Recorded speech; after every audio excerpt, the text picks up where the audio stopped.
Okay, good afternoon, everybody. It gives me great pleasure to welcome you to the first Teaching English Writing in Higher Education Forum. And on behalf of the Linguistics and Translation Department at the College of Humanities and Sciences at Prince Sultan University, I welcome you to the event. This is theme 2, the writing context. And after that, we have another theme 3, which is technology. I request the attendees to write any questions they have in the Q&A, and I'll share the questions with the speakers at the end of the talk. The attendees will receive an e-certificate within 2 weeks of the forum. We will issue certificates based on registration on Zoom, and the recording will be posted at our department website within a couple of weeks. May I request Miss Terry, just give me 1 second. Okay, Ms. Terry, it's a great honor to have you in the forum today. Ms. Terry has been Ms. Terry Craddock, am I right? Have I spelled Yes, it right? Craddock, yes. Has been a teacher, trainer, academic manager, and English language teacher for about 20 years all around the world. Terry has written and delivered many English teacher training workshops online, face-to-face, and blended.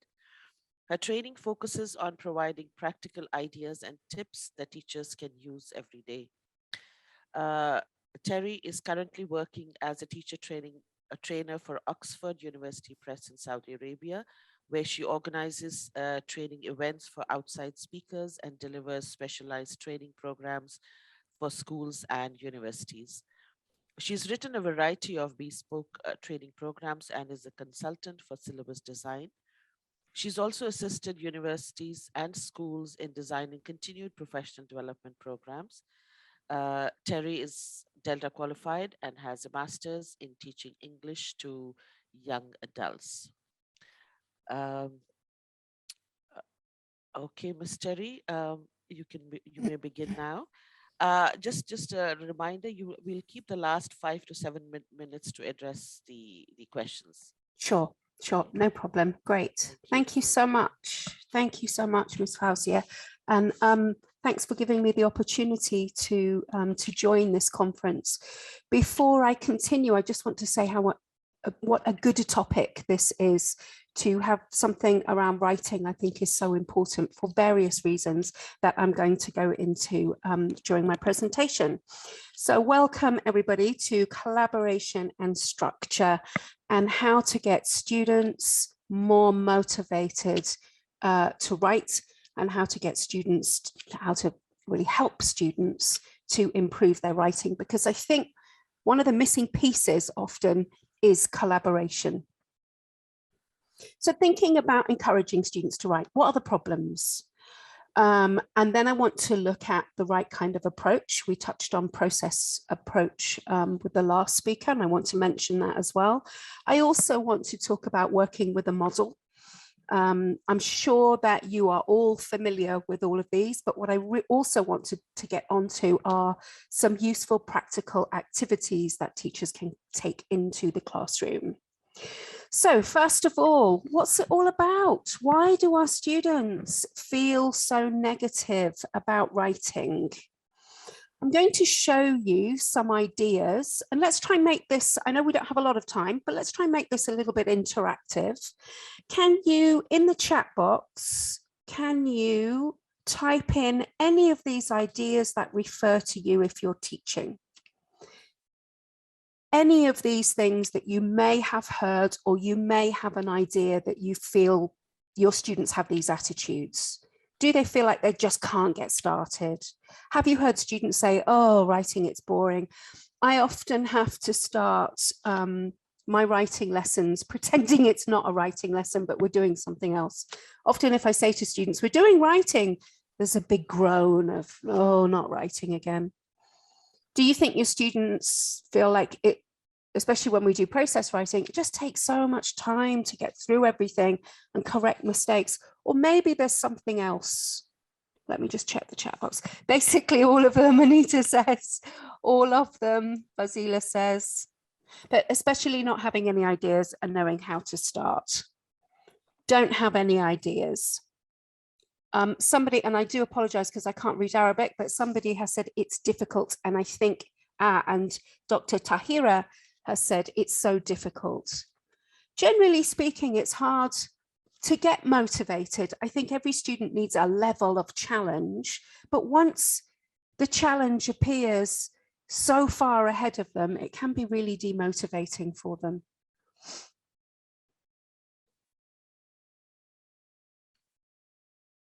All right, so I think you've hit the nail on your head when you say that it's just so difficult. But there are a lot of things that we are expecting students to do when they engage in a writing activity. And so what does a good writer have to do? And I'll start. We expect them to plan. For me, that's one of the basic things. Do my students plan? Do they like planning? No. And I think part of that is it's such a negative experience for them. They just want to get it over with. I don't know about your students, but I've taught English, as the introduction said, all over the world. It's not just here in Saudi that the problem exists. We're battling a lot of different things in encouraging students to write. There are so many other things that they would rather do. It's a little bit the same with reading as well. But what else should a good writer be able to do? So planning is one thing. My students don't like planning. In the chat box, can you give me some ideas about what it is that a good writer does? Organizing, yes, Fazila, thank you. Organizing thoughts. Interesting. I'm just going to the chat here. Ahmed says, actually, they feel negative about writing because they don't read. That's an entirely different session, but I 100% agree with you. I think once a student becomes a reader, writing is so much easier. How about any other ideas? Outlines, good. Mind mapping, reviewing at the end of saying how many times. And again, correct me if I'm wrong, if your students are different to the ones that I have experience with. I feel like you get almost to the end of the process and that's it, they've had enough then. They want to move on, they want to do something different. They don't want to spend that time doing corrections and redrafting, checking, and they kind of expect me to do that. Reviewing, revising, all of the above. Okay, uses Grammarly. I use Grammarly as well, actually. Making connections. They don't revise. Exactly, Anita. I feel like a lot of my students are kind of like, well, you're the teacher. You should be doing the corrections for me and showing me where I've gone wrong, which isn't a learning process for them. I know in some institutions, it's expected that the teacher will do all the corrections.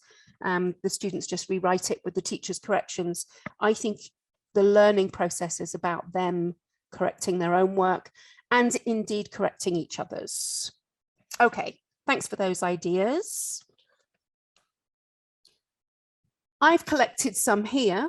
This is not an exhaustive list at all, but I think these are some of the most important attributes of a good writer. A good writer needs to plan. They need to think about organization, layout. You mentioned organization. Is the message clear? We talked about connective devices earlier. Are there a range? Is there a range of grammar? They've got to think about vocabulary. Of course, we have punctuation and the ever problem of spelling as well. Teachers get quite frustrated, and I understand the problems with English spelling because it's not logical and it's not easy. So there's a lot that goes into producing a piece of writing. And I think part of the problem is it's a solitary activity. It doesn't have to be, but generally speaking, and I can remember this when I was younger and I was doing writing at school, it's that experience of sitting on your own with a blank piece of paper, trying to come up with an idea. I spoke to one, admittedly a younger, a teenager, she's 14, 15. I said, what's your problem with writing? And she said, it just feels like you take what I've given you and I've produced with your, and I don't always use a red pen, but with your red pen and you just slash all the way through it. There's so many mistakes. And to be fair, that student shouldn't get to the point where they're handing in a piece of writing with a lot of mistakes. That means there's something, for me, there's something wrong with the approach and there's something wrong with the process. So as we know, and I don't need to tell you this, two of the biggest approaches in teaching writing are the product approach and the process approach. And we have referred to the process approach earlier. Just in the chat box now, just quickly, what do you favor out of the two? Out of the product approach and the process approach, which do you favor, or is it both?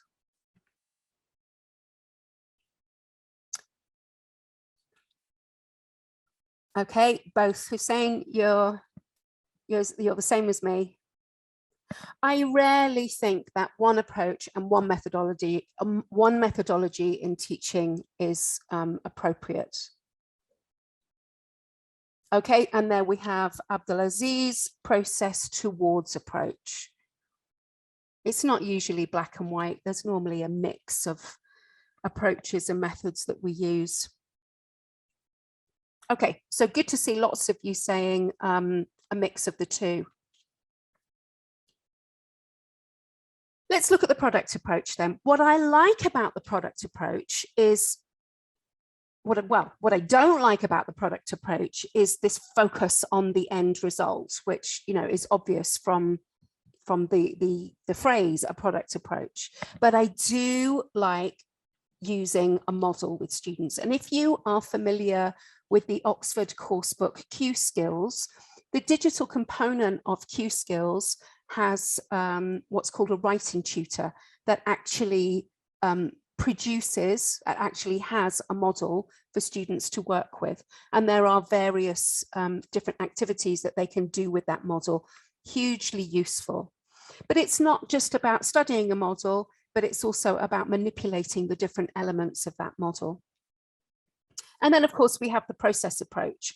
Very quickly, very aware of time, I'm going to give you 2 minutes to have a look at the following stages of a process approach to teaching. You don't have to write anything in the chat box. Just think about what order you would do this, or what order you would put these stages into in a process approach to writing. The reason I'm showing you this, and I know you know the answer to it, you're all professional teachers, professional educators, is this is actually an activity I do with my students.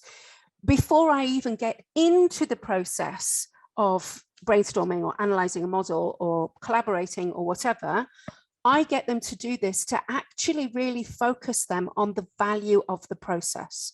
Yes, it's going to take more time, but you're going to learn in the process and you're going to become a better writer. And ultimately, your writing will improve.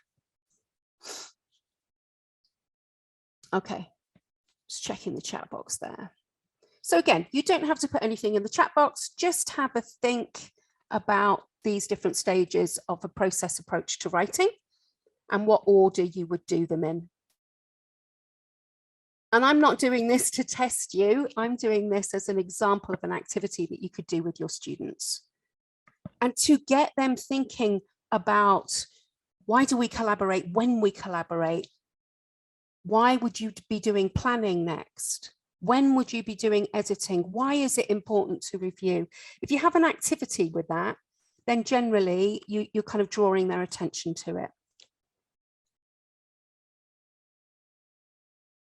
You may disagree where planning goes, for example, but there is one stage missing here, because I believe that students should be collaborating, in other words, working together throughout the whole process of producing a piece of writing. And I think collaborative writing, in my experience, and not with all students, they're all different, but generally speaking, collaborative writing is a lot more positive because students don't feel so exposed in handing in a piece of writing that they're going to be criticized for with lots of mistakes. The chances are, if they've worked in a group or if they've worked in a pair, they're going to have more ideas and they're sort of responsible. There's more than one person responsible for that piece of writing. Input first, yeah. Great. So thinking about working with texts. So I see there to be three main areas of when we're working with a model. One thing to mention about working with models as well is you do have course books such as Q Skills, Headway as well. Of course, I'm going to be mentioning Oxford books here, Milestones as well to a degree. Nowadays, course books will produce models for students. However, a reading text, and this is probably obvious to you, a reading text isn't a model for writing because the level of a reading text in a course book is going to be higher than you would expect your students to be fair, than you would expect your students to be able to produce, to be fair on them. So first of all, we're going to analyze the text. Then we put in a stage of evaluating it, and then how can we manipulate them? So if we're working with a model text and we're analyzing them, these are various different things that students can do. They might just underline all the tenses, drawing their attention. If it's a low level, for example, and you want them to produce a text based in the past, you might get them to notice past simple versus past continuous. That's just a simple example. You might get them matching phrases. You know, it's an introduction, it's the body, it's the conclusion. You may even use a model as a gap fill. I've done that before, just to draw the student's attention to the model. And most course books will do this. Most good course books will do this. And of course, you can have summaries that you can match to paragraphs as well. We can get students working to evaluate those model texts. So they give them a medal. Can they think of two things that was good about the text? Yes, it was well organized, it was easy to follow. What about a mission? How could it be improved? Maybe they think the writer could have used more vocabulary or a better variety of verbs. Then we look at, when we're using models, looking at manipulating them. And these are activities now that most of us are back into the face-to-face classroom that we can do again. So it may be that you take the model writing and cut it up, put it into envelopes, and students have to think about rearranging the text to make the model writing. That's going to get them to focus on organization and content to some degree as well. You could take sentences out of the model text, put them at the bottom, as you can see here in red, and then you get students to reinsert the sentences and think about where they go in the text.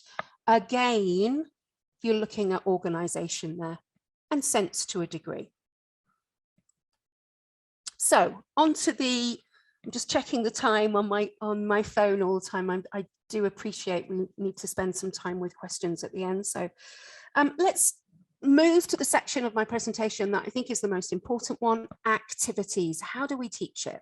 How do we get students motivated?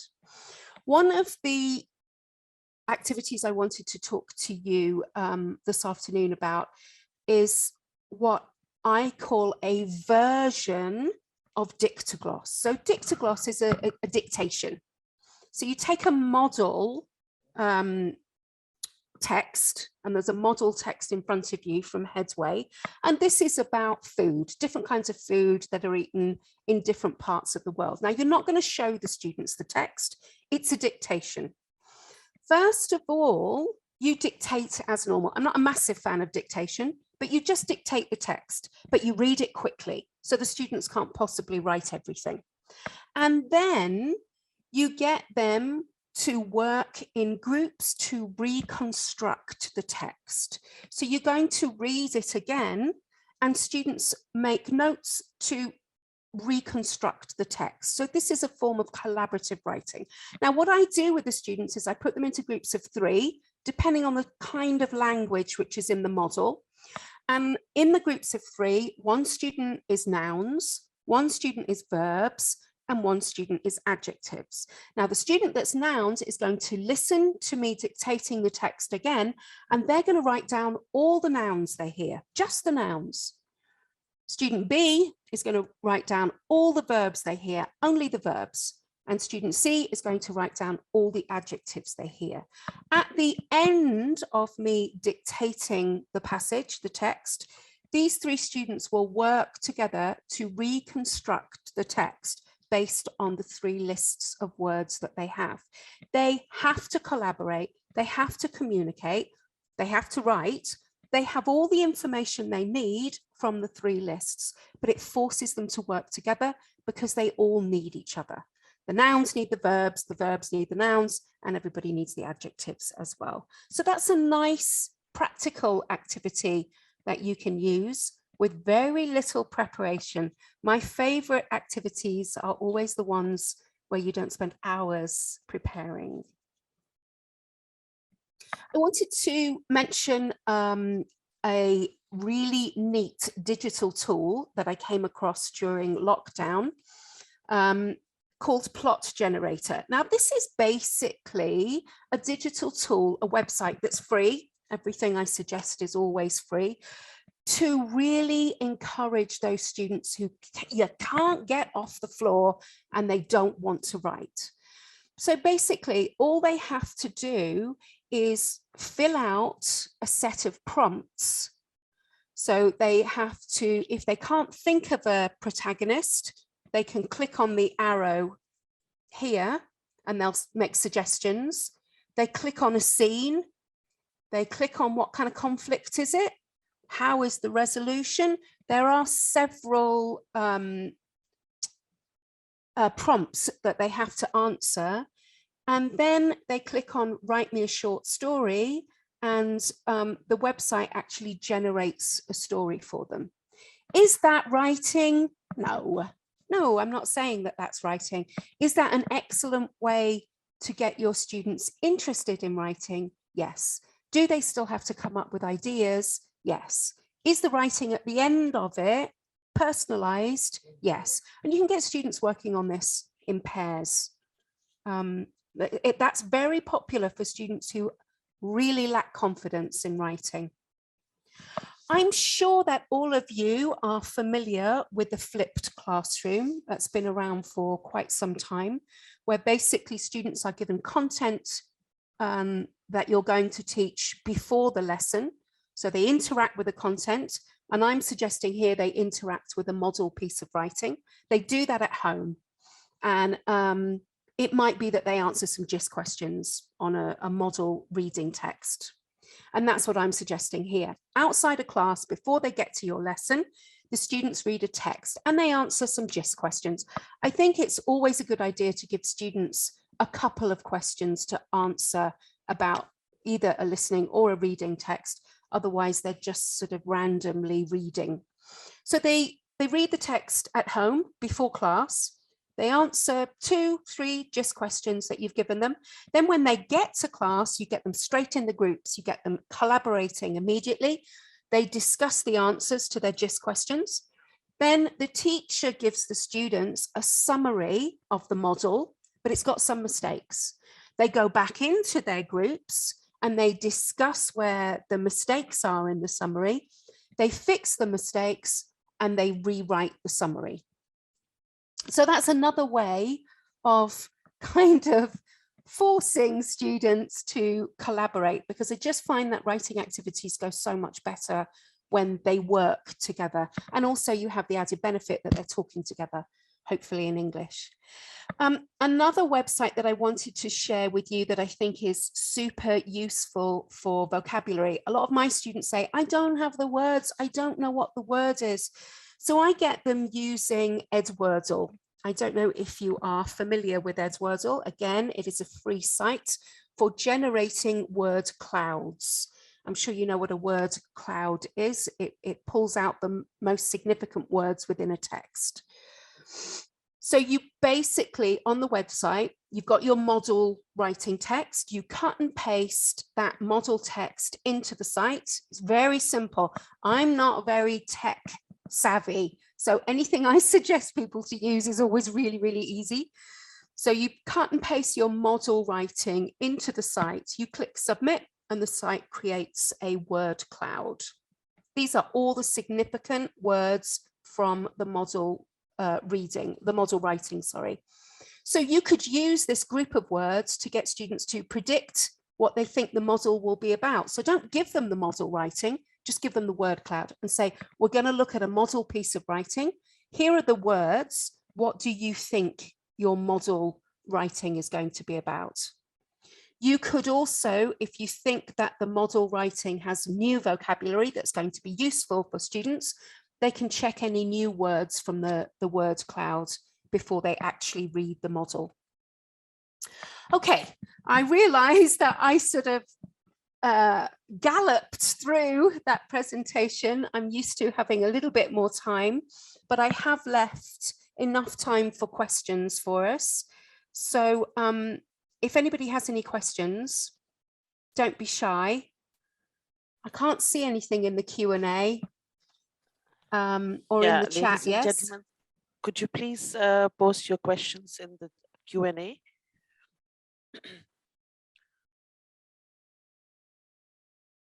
And if it felt like I did go quite quickly through everything, then don't forget you will get the recording, so you'll have time to go back through and have a look.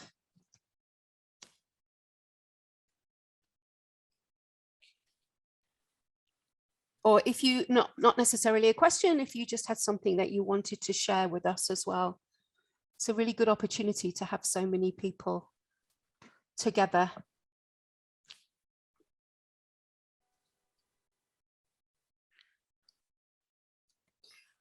That's a good point. And Dr. Tahira is asking about the difference between planned writing and exam writing. The exam writing is a tough one, and it is what I would hope when my students are carrying out exam writing, and I do feel sorry for them when they're doing exam writing because there is quite a lot of pressure, and they clearly don't have each other and they don't have the same amount of time to plan.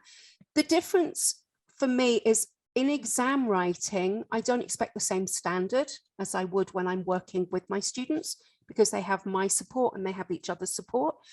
The thing is, though, I do think there are stages, areas of a planned piece of writing that students can make use of in exam writing. And I still think, and I'm sure you'll agree, it's really important that they are still using some of the time that they have in exam writing to carry out the things that we've been teaching them in a plan writing. And when I've done exam writing, let's say, for example, when I did my Delta, I still had to sit and plan and panic, but plan what I was going to write in my exam writing. So those skills that they've built up in the plan writing should be applied in the exam writing, albeit scaled down. Okay, I have another question, Ms. Terry. Sorry. Yeah. How do we support students moving from writing collaboratively to writing individually? I think the point of them writing collaboratively is the help, it's the support, it's the social activity. But I think still at the end of the day, I mean, when you think about in your life, when you write, you know, I'm usually writing emails or presentations or whatever. Yes, I have to do that alone. But again, it's about the skills that they will have built up during their writing collaboration that they then will make that step to writing individually. So maybe they sat with a partner and they collaborated with that partner, and that partner said, look, it's much easier to organize an academic piece of writing if you do X, Y, Z. And like, oh, okay, I've got some advice from her.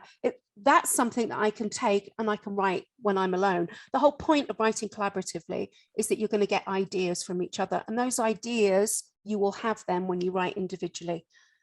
I hope that helps. Okay, thank you. I have another question from Mr. Hussein Taha.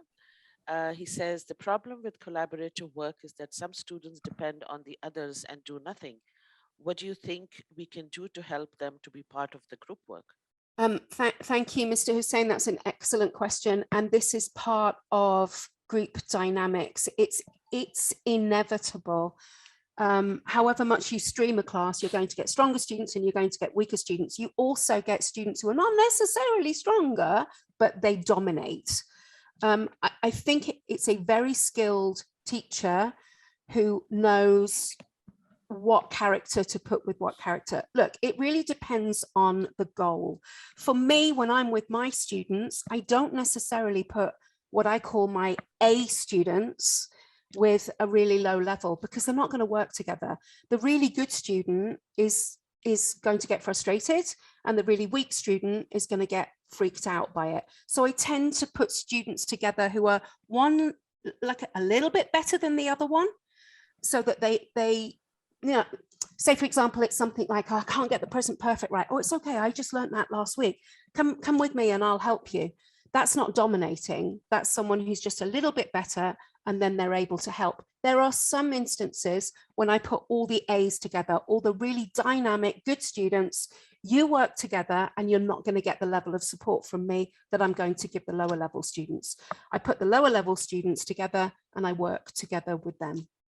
So the sort of different grouping things that you can do, but it is a good question. And especially when you start with a new group of students, because you don't know, because it's not just level, it's personalities as well. But luckily, most people keep their students for a decent amount of time in Saudi, so you do get to know them. Okay, Ms. Terry, I have one more question. Sure. How does student writing improve in assessments as a result of collaboration in class? I think the collaboration in class, I guess this is similar to the exam question, the collaboration in class is going to be confidence building. The reason I do collaborative writing is to boost confidence and to motivate them and engage them. The biggest problem with writing is a lack of motivation, a lack of engagement. And as many of you said, students deem it as it's just too difficult. So in class, let's get together, let's work in those well-formed groups, saying, and that then is going to give them the confidence to be able to write alone. That's the theory. Does it work with 100% of students? No, but I think it works with enough of them for me to continue to use it. I surveyed my students, this was a couple of years ago here, before I started teaching them reading, and they felt terrible about it. I surveyed them afterwards, so whether they were just being nice, I don't know. They said they felt a lot more positive about it. Did they like it? No, but they felt more positive about the skill of writing, and they felt more confident in doing it alone. And they said they didn't feel it was as bad as they thought at the beginning. So it's about stepping stones, scaffolding and support. Okay, thank you. Ms. Terry, I have one more question here, and this is from Shog Al-Shuraya. She says, thanks, Ms. Terry, such great efforts and useful information. I've asked my students to do I guess that's assessment. Also, in some homework to evaluate their classmates. Do I need to re-evaluate them? Yeah. Yeah. Okay. Yeah, I think so, but I think self-assessment and peer assessment is key. Once it's really important that you're doing that, I don't think you need to reassess them, but you need to watch over it. You need to be like the mother hen that's watching what's going on, because they're not teachers. Then they might want to help with a mistake, but they can't necessarily find out. I think you need to be there and be aware of how it's happening. But it's so empowering for students to be able to assess themselves, especially if they're given rubric and criteria. Why not? Okay, I have one more question from Ms. Shazia. She says, what are some major issues, if any, have you ever faced in group writing? Oh, are there any major issues that you faced in group writing? I don't know, but I think Mr. Hussain touched on group dynamics. So collaborative writing can go really, really well and everybody loves it. And they're like, yeah, writing's not so bad now. Or it can have the opposite effect if you put the wrong person, if you put the pair together wrong, or the group perhaps isn't right, then you will get one person who is dominant and another person who's just a student who's just going to sit there and say nothing. Absolutely extremely negative situation for both those people. And again, they're going to say, I don't like writing. This is a waste of time. So it's about the problems in the past with me, and I've had them because I haven't known my students well enough, is around dynamics. But I do surveys with students as well at the beginning of the semester to find out what they like, how they feel about English. You often get a flavor of their personalities if you do a bit of a needs analysis or a survey at the beginning of the semester. And you get to know them. The one thing I've noticed about teachers in Saudi Arabia is they have a really good connection with their students and they get to know them quickly. Absolutely. Dr. Tahira has another question. She says, do you ever have students in collaboration just use the most fluent or capable writers? Yeah, it happens. But I think it's about how you set activities up. So if you've got students working in groups, they need to know what their role is in that group. So the activity that I explained to you, where you dictate a model passage and one student has to write down the nouns and the verbs and the adjectives, that really forces them to take a role. And they also really need each other. So at the end of that, one person is going to be the scribe, but they don't have to come up with ideas. They've just got lists of words. So it's about everybody in the group knowing what their role is in the group. And it's about us as teachers stepping in sometimes to say, no, that's not what we agreed that you would do in this piece of writing. You know, it doesn't mean we have no role in there. It's a quiet word now and again to students who are dominating, or possibly students who are not participating, to encourage them. You know, we said that you do this and I'm sure you can manage. And I'm sure teachers do that. Okay, there is one more question. Dr. Jamal says, should anaphor be encouraged in writing? Anaphora. Yeah. Well, I mean, in terms of what though? I mean, in terms of, could you sort of expand on what you mean? You mean sort of rhetorical devices? Dr. Jamal, could you elaborate? You mean referencing? Should they have to keep finding new ways of referencing? Yeah. Of referencing, yeah. I thought you were referring to referencing there. I don't know whether they have to keep finding new ways, and I guess it really depends on the level as well, but it is a tool that they need to be, I mean, it is something that we use in English quite a lot, referencing, but I don't know whether they need to use find lots of new ways. They need a good variety of different ways. Many proficient writers have argued that anaphora shouldn't really be discouraged. I don't think it should be discouraged. I think it should be taught. And I think the way to do that is going back to the models that I've spoken about. So it's getting students to notice that language in a reading text or in a writing model. I don't think we should discourage it. It's a device that I think some students find, as many do have issues with vocabulary. Yeah, but it is a feature of writing that you can't really ignore. Otherwise, the level of the writing kind of, it drops, doesn't it? This is what's difficult about writing. This is why I think it's so great to have this forum today, because there's a lot that goes into writing. We expect a lot. When students speak to us, they make slips with the language. I make slips with the language because you're thinking as you talk, but it's not okay to do that with writing. It's not okay to send an email to your bank manager with a mistake in it. That's what makes writing so difficult.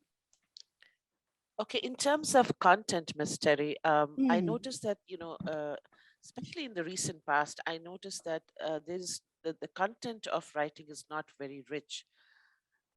how do we address this issue? Some, any piece of writing that you take from a student who is at maybe B1, B2 level, it lacks that depth in content. How do we deal with this issue? Do you mean like content in terms of ideas or richness of language? Yeah. And I hate to say it, but it's what, I can't remember the name of the person who said it before. They're not reading enough. They're not reading enough. They're not reading enough, and it's the crux of the whole problem. But it's a generational thing. I notice when I go home and I help my brother's kids with their homework, and they're under the, well, no, they're like under the age, anyway, they're under the age of 11, and I'm thinking, I'm sure I could write better than this when I was their age, because they're on devices all the time. That's true. You know, and they're getting they listen and they watch a lot, but they don't read. And the reading and writing correlation for me is so important in terms of not just the language content, but the richness of it, like you say. Readers can write. That's true. Ladies and gentlemen, any other questions? There is a question, if you don't mind, Ms. Fawzia, maybe it could be our last question, by Dr. Melvin Hall in the chat box. And he's asking, how do you, the instructor, participate in the groups? Do you, as the instructor, leave the groups autonomously, or you intervene in the group work? It's a very good question. I think the teacher's role, as we always say, is to facilitate. It's really important setting up this group work, and it becomes much easier if you do it regularly.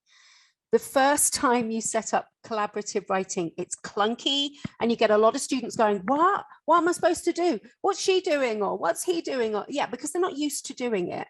Once they're used to working in a group, I observed a class maybe about 3 years ago with a teacher that clearly used a lot of group work because she was working with a model text. She gave out roles within groups, and she just went, you guys know what to do, turn to your partners. And they immediately just turned, and it was a style of activity that she'd done before. So you need to set it up.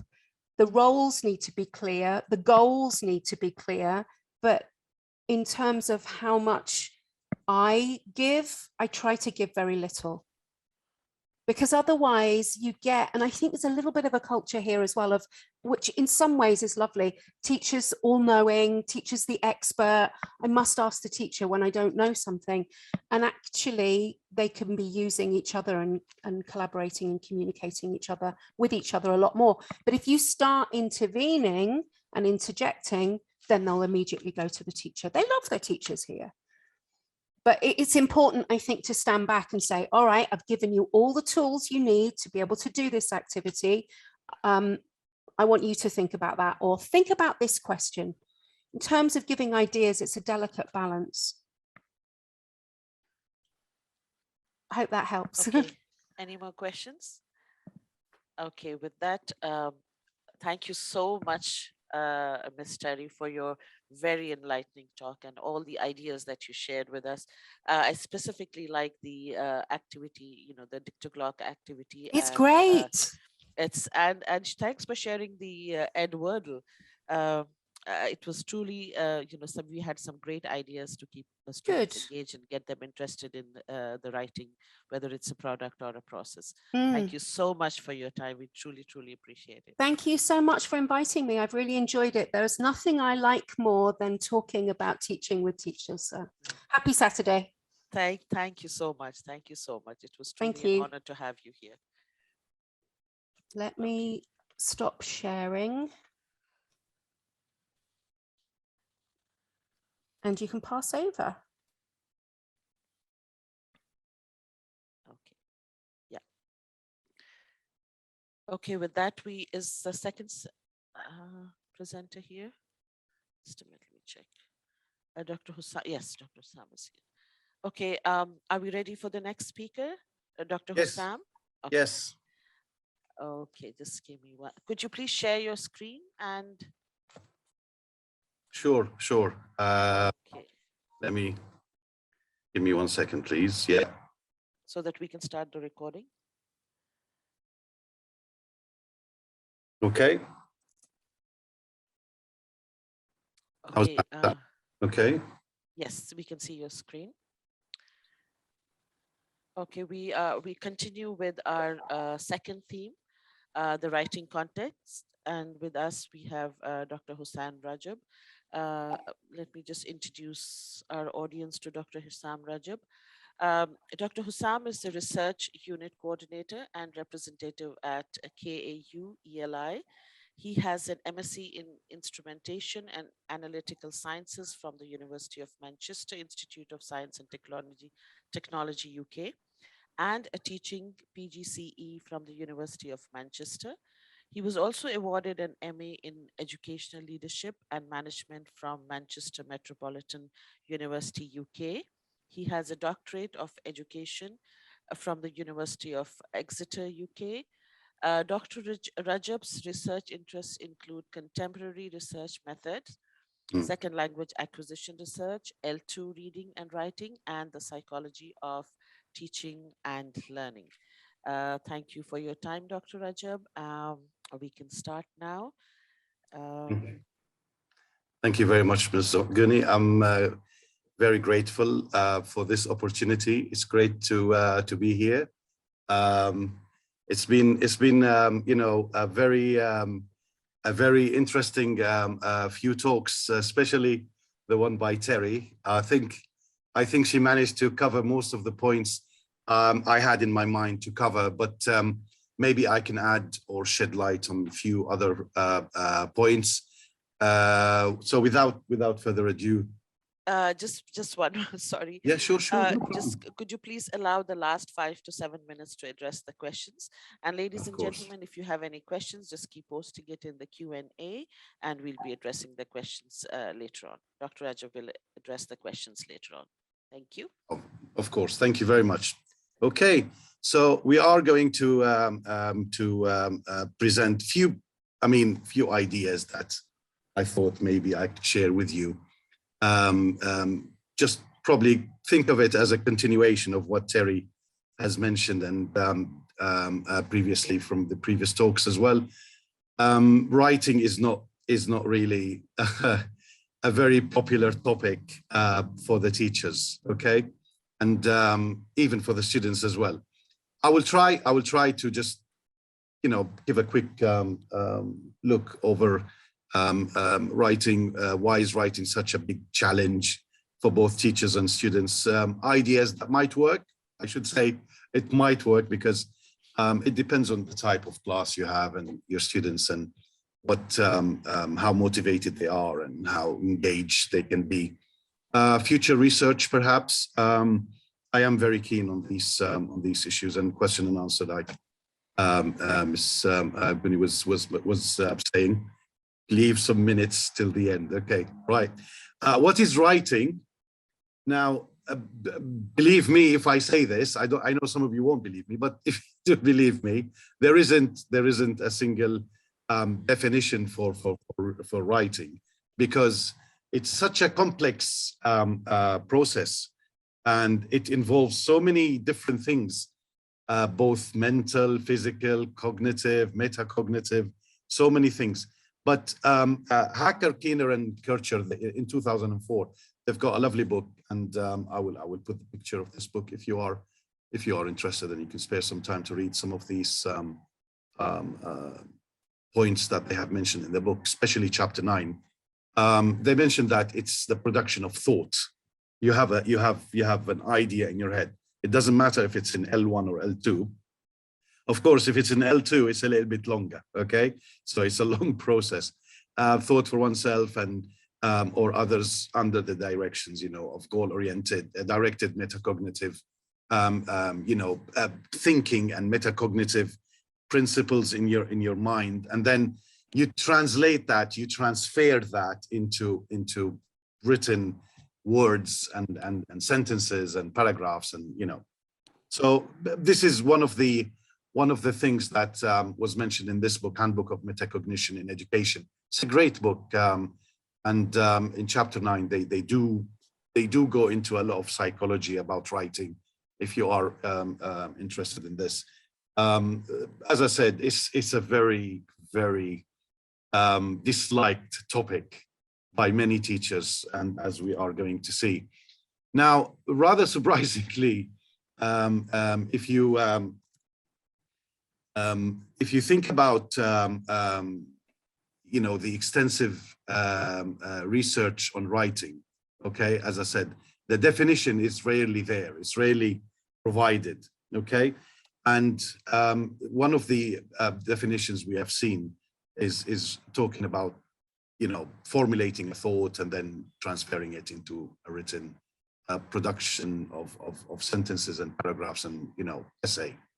The investigation that has been people who have been doing a lot of research on writing, they've been trying to pinpoint, you know, because it's such a difficult topic and complex.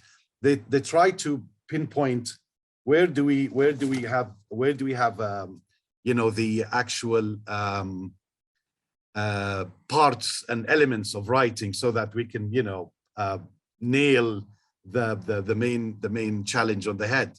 Okay, so it's just that in general term, it's just a mechanical production of written words. Now, obviously, it does involve, as I said, a lot of thinking, a lot of metacognition, and a lot of formulation in the brain, especially if you are trying to transfer the ideas from L1 to L2. Okay, and this phenomena that people try to always understand is because we have issues, we have a lot of challenges in writing. Okay, why do you think students find writing challenging? Let's start with the students. If you know, can you please slideshow? Is this for me? I think. Okay. Are the slides clear? I'm sorry, maybe I've read this too late. No, they're clear. They're clear. Okay. We can see the slides. Yeah. Excellent. So, right, let's see who would like to give an idea, a general idea of why the students, because I think Terry previously she did touch on that, and she put what do you think? And I think a couple of the attendees, they were saying, the colleagues, they were saying, oh, it's all of them. Not sure if it was, yeah. So what's the first thing that comes to your mind when you think about the students, that why is it difficult? I think we've got a few here. Right, Fazila is saying lack of ideas and poor vocabulary, transferring L2. Excellent, Dr. Jamal, very good, yes. Writing is more academic skill than others. Oof. Wow, you are a lovely bunch. You are very clever. Because they may not be used to. Yes, Rawan. Excellent. Okay, these are you know, spot on. These are spot on ideas. Most of you, all of you have mentioned time consuming, which is a shared challenge between the two.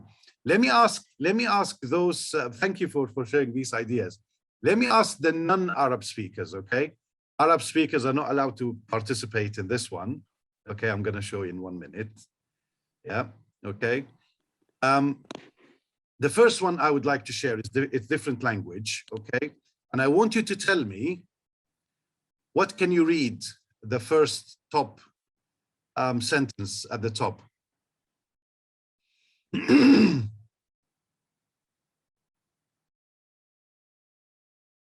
What, those who don't speak Arabic, please. Okay, what does this mean for you? What can you read from this one?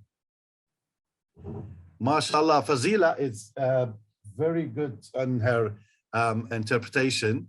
It says Prince Sultan University, Jamia Amir Sultan. Very good. So you must. Aha. So okay. I was going to wonder why, but I can make a guess why you managed to read it, even though you're not Arabic speakers. I think Noor Chaya and Fazila, they may read Urdu very well, don't you?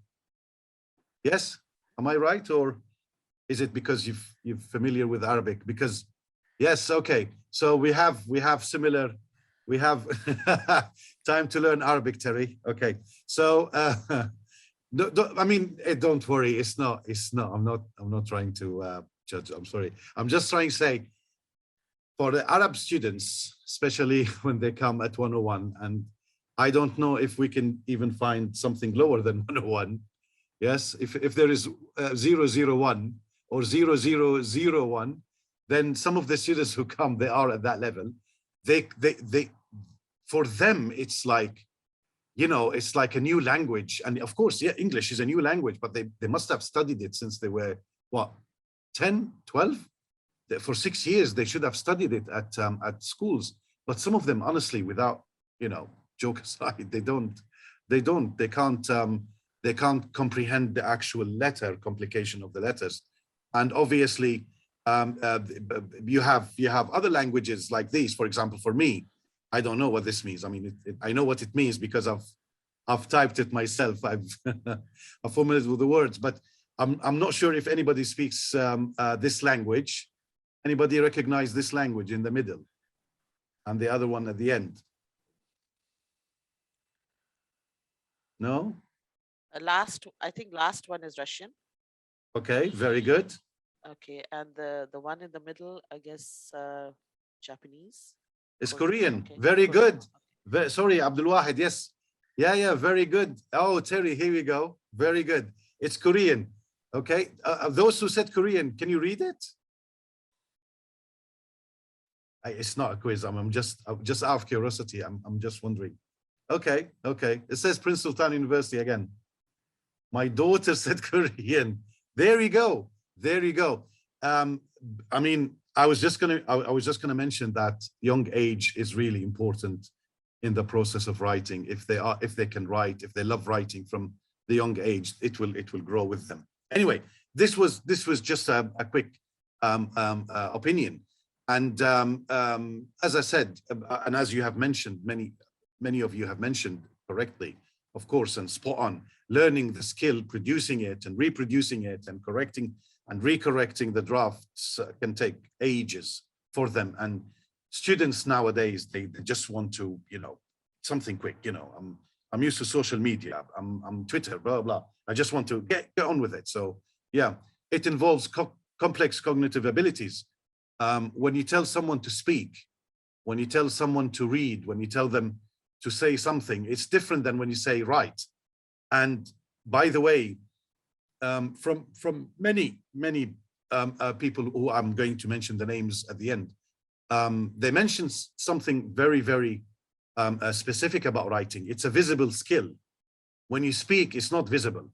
When you read, it's not visible. Of course, the text, printed text, is visible, but your eyes are not producing something visible. When you listen, it's not visible. But the actual writing, to produce it and show it to people, it is a visible skill, and that is a different.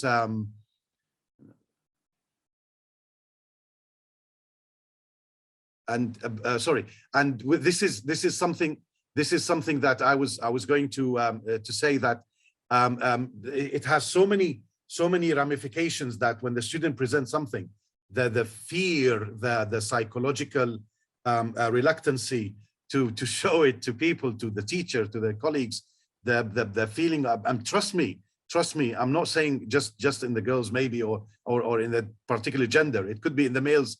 In fact, many of the male students, they for some reason, they have this sort of shame of being embarrassed with their writing in front of their peers, because they got like really bad mark or something. Okay. Yes, exactly, Anita. Yes, very judgmental. MashaAllah, Muhammad. Exactly. New because she reads comics and novels with English and Korean. Excellent. You see, as I said, I was just going to say that it starts with young age, which I haven't mentioned yet, actually. But writing should start at young age. And if it doesn't, especially in L2, with some of the students that we receive at the university, we have to construct a holistic, you know, regenerating ideas with them, and different approach to teach them. Okay, and from what was mentioned about young age as well. Lack of role model L2 writers. I don't know if you would agree with this in the family, or maybe not in the family. Teachers, us teachers, maybe, oh, I am a good teacher, but what about the rest of the colleagues? What about the, you know, in the whole department? Do we have some people who are really keen on writing? Okay, I can exclude myself, by the way, but anyway, let's pretend that I am a good role model. But I mean, the students, they say that they came from the school, they didn't know that, you know, how to write a full paragraph without any problems, and it's a challenge sometimes. Not all of them, some of them are really good, and I wouldn't say most of them are good in writing. I would say a good number of students, you know, maybe 30–40% are really good at writing, but it's a demanding skill for the teachers, which brings us to the next point. You are 1 point ahead. And why do some teachers find teaching the writing and reteaching the writing is a big challenge? Okay, what do you think? What do you think? I think we have I think feedback. Well done, Fazila. Yes, I've done a whole doctorate on feedback. I don't want to do it again. Thank you. It includes lots of sub skills. Exactly. Mayar is so, she's spot on. It involves so many things. It involves so many things from A to Z. Okay, and I have actually came up with this poster. This is from my imagination. I did it with a bit of drawing. Okay, so you know, this is one of the top reasons. This is one of the top reasons. You tell any teacher, please, can you take this back and remark it? And this, you know, it's the end of life for them. Okay, no time to grade. There's no time to grade. Okay, and also it can be so physically draining. It honestly can. Not just emotionally. It's the hours. Students find demotivating to receive feedback. Exactly. And it's such a headache. And I mean, even the very good teachers, they sometimes they have it in. I mean, it's like, you know, food intolerant. You know, I mean, tell me about teaching anything, and I'm happy, but don't give me writing. Do not tell me to teach writing. 9 out of 10 times teachers' efforts go unnoticed and unappreciated. Sorry, it's the truth. I'm not saying the students are bad. I'm not saying the teachers are given bad feedback. I'm just saying that writing in particular, somehow is not appreciated. This isn't not picking on any particular part of the department, but I'm just saying, because I can see that there are a lot of high-class people in this one. Are the most exactly. It's yes, and as I said, a lot of the times people don't, you know. And we come to this point of are you with me or without me? Are you with us or against us? You know, the argument between the whole research argument, academic argument between John Trescott and Dana Ferris. It was a good academic war. Trescott's argument is he feels for the teacher. He felt for the teachers. I think this was back in before 1996, but he published his paper, The Case Against Grammar Teaching in the L2 classes. And he said it's not effective, it's not helpful. And also he said, you know, no attention to the nature of correction process. He says, if you give corrective feedback, it's not going to be noticed, it's not going to be helpful, it's making any difference. Okay. Unfortunately, he's not one. He's to a certain extent he's right, but you know, yes, Hussein, exactly. We may from my research and from my I have taught so many students in Saudi Arabia, and I found out that there are those who really love feedback, and some of them, they love it too much. They just, you know, they you tell them, you make the mistake and saying, if you would like to present me with your any essay, I'll be more than happy to mark it for you. And then you bound to get one or two or maybe more of those super keen students who every 2 days they give you a piece of writing that is like 2 pages long, and you have to and you have to mark it, and it's like, it takes time. Okay. Yes, but you have to make a balance, and we have to make a balance between what is a productive feedback and what isn't going to make a difference. Shall I just cross everything in red? And you know, there are many research. There's one, I can't remember the whole title, but it says something about a sea of red. And there's another one on not to become a comprehensive slave, the teacher not becoming comprehensive slave. They're a bit old articles, but they do have a lot of you know, points to present about the feedback. However, having said all of that, we need a sea of blood, as we, yeah, exactly. No, but there is an actual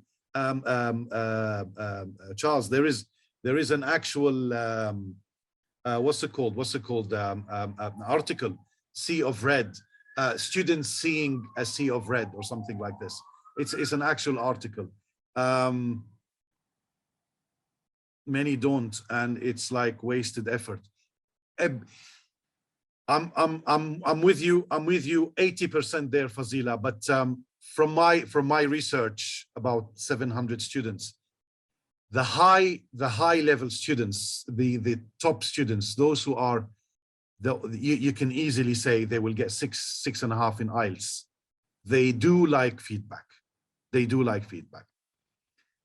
may not look at every single point that you make in the feedback, in the written corrective feedback, but they do appreciate it. And they do, from research, they do correct. But these are like specific, tiny section of the proficiency.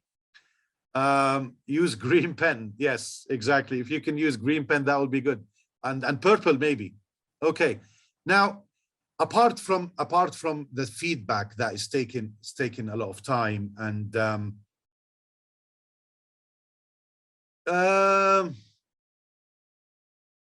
well, I mean, as I said, different. I would say that different universities may have different policies. With us, we have to just underline and give a code for the error that the students do, because there's no way we have classes, you know, especially now we're back on site. I'm not sure about the other universities, so we're marking like 100 scripts each exam.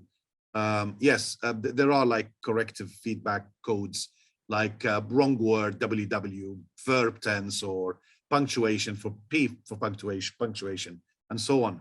So yeah, I mean, well, this is why they, you see, it's such a complicated, as I said, I'm sorry, it's such a, I'm not trying to paint a very negative, because writing can be really beautiful, but for our students at university with mixed abilities, and sometimes you get a class of 101, the lowest abilities, you have to tell them that these codes mean this, means this, and you provide them with this, either printed or you send it on their email, or Blackboard messages, that they do receive it at the as a condition for the teacher to give to the students before they go for the exams. The thing is that it can never be resolved unless you have specific teacher or teaching classes. If you have teachers whose designated task is to teach and mark writing, unless you've got some sort of facility for this. If you are going to teach a curriculum, and I'm not sure if Terry can back me up on this one, because she's from Oxford University Press. if you are going to teach a sort of a book with the head of department, saying, or the department, superiors saying you have to complete in 7 weeks or 14 weeks the pacing guide, and with all its writing, listening, speaking, and reading, I think it's going to be a very, very difficult and very challenging task.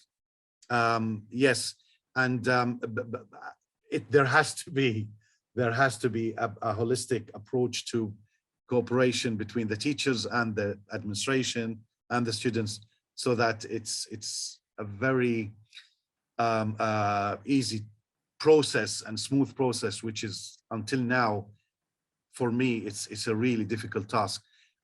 In the last couple of minutes, I just want to share with you, before I give you time for questions. Course books are not designed for that. We expect teachers to teach the students first by using our materials. Well, I was referring to the idea that in some universities, like my university, we have a specific time frame.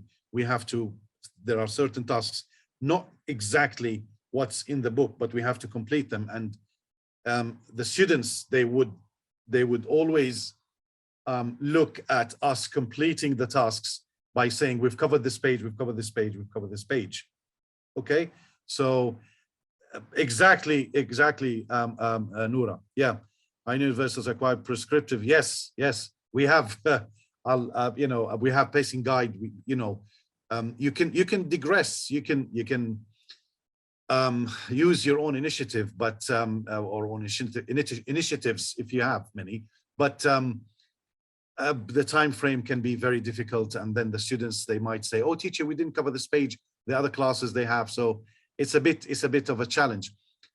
This is from Cambridge. Okay, sorry, Terry. This is, I like to be on both sides of the big top publishers. In one of the talks by Peter Locantoni, he's really good. He's got wild ideas on teaching writing, and yeah, okay. So we can share both. How can we help students to become competent writers? He said that many of the students, they may have the basics of the language, they may have the skills, like, I know how to organize, this is paragraph, this is, capital letter. But then you have the first one, which is the most important element, is knowledge and motivation. You need the knowledge and motivation, especially with the Saudi students.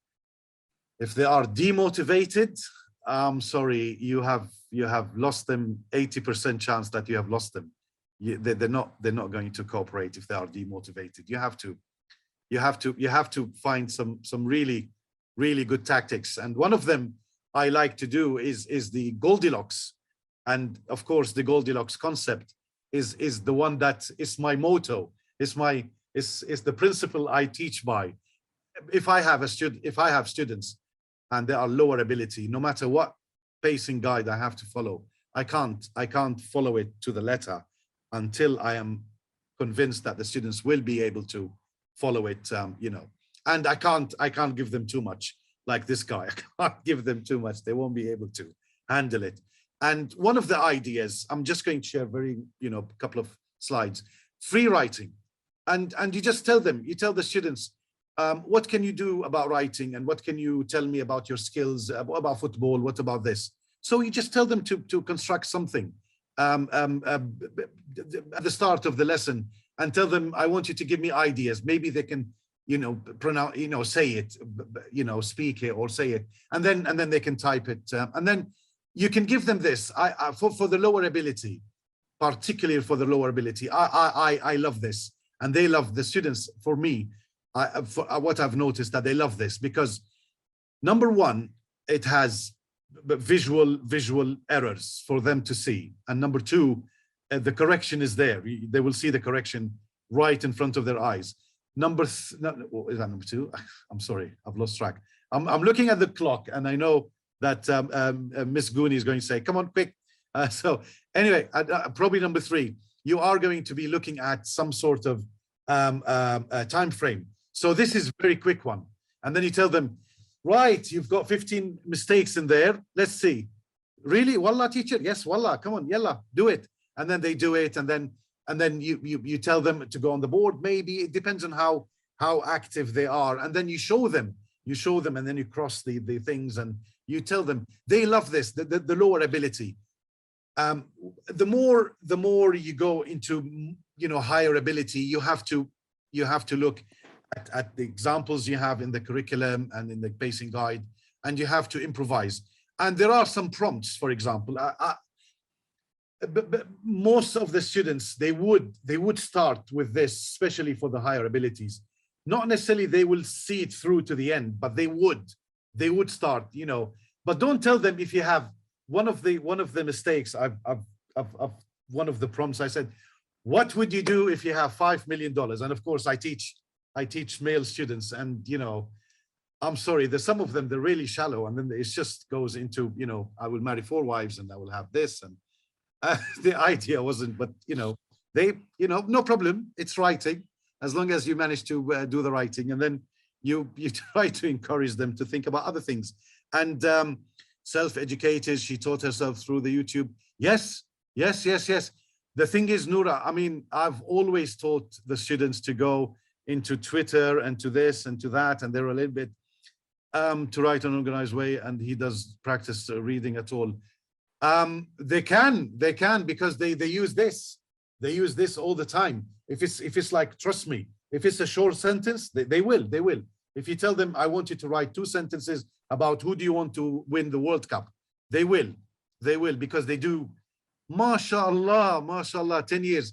You see, not just amazing. This is outstanding, because if she's encouraged, if she's motivated all the time, trust me, she will be an awesome writer, and she will carry this with her. And one thing I've noticed is that, and I will finish with this, I promise. This is the last slide. I noticed that my students, they love authentic material that relates to their culture. And why not?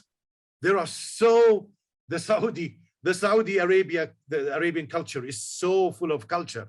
It's so full of different things to talk about, not just for speaking, for writing as well. You can tell them about the festivals, and you can tell them about the development and the religious festivals and religious events, and you tell them about the Saudi National Day. You tell them about the buildings and the types of buildings and the colorful things that you see, and then Formula 1 in Jeddah. So we've got a holiday tomorrow in Jeddah. Sorry, Riyadh people. I mean, I didn't want to bring this up, but I thought I'll just finish with this. So tomorrow we have a holiday in Jeddah, and all the schools and the universities, because of the formula. And this is one of the topics you can choose to give to the students. Okay. And I would like to share one last video, please. It's about 2 minutes. I'm sorry, it will be a quick one.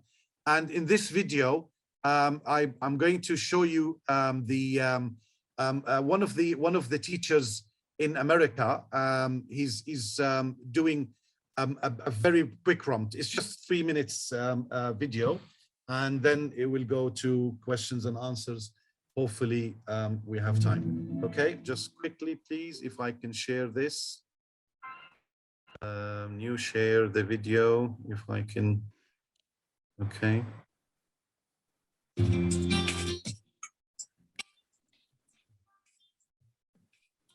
Sorry, I'm just going to one more time, sorry. Yeah, this is from Ventures, Cambridge. So writing is especially challenging for ESL students. Most students tell me that that's the hardest skill to learn. It's the skill they have the least practice with, and the skill that they're most uncomfortable with. But it's important because giving the students opportunity for writing is something that's going to improve the level of their fluency. It's important to teach process writing in ESL because students need to feel successful. And all of us know that when we write a first draft, we don't always feel successful about it. We're self-conscious about mistakes, and we need to realize that writing is a process, that we move from our initial writing to final drafts, and that we see writing as a continuum. Good morning. Good morning. How are you? Fine, thank you. How's the weather today? It's beautiful. It's sunny. It's a beautiful day. We're talking today about skills. Since the goal of the writing lesson is for students to write about skills, the first thing we talked about was skills, and we generated a list of skills. I worked with students to brainstorm a list of skills, which then I wrote on the board. Can you play soccer? Yeah. Play? Before.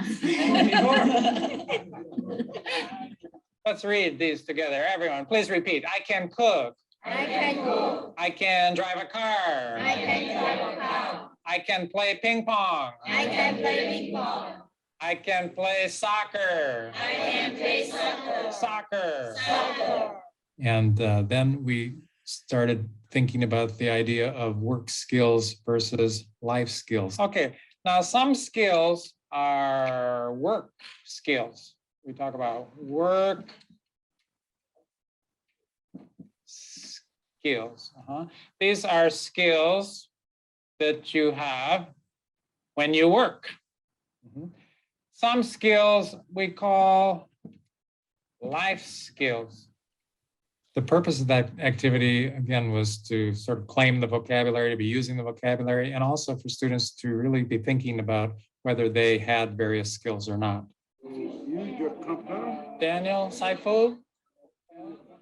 Let's see, why don't we do this? I think it's cook it life skill. Life skill? Yes. The next step in the lesson was for students to read a model for the writing. And the models are so important at every level, and students need a model for writing.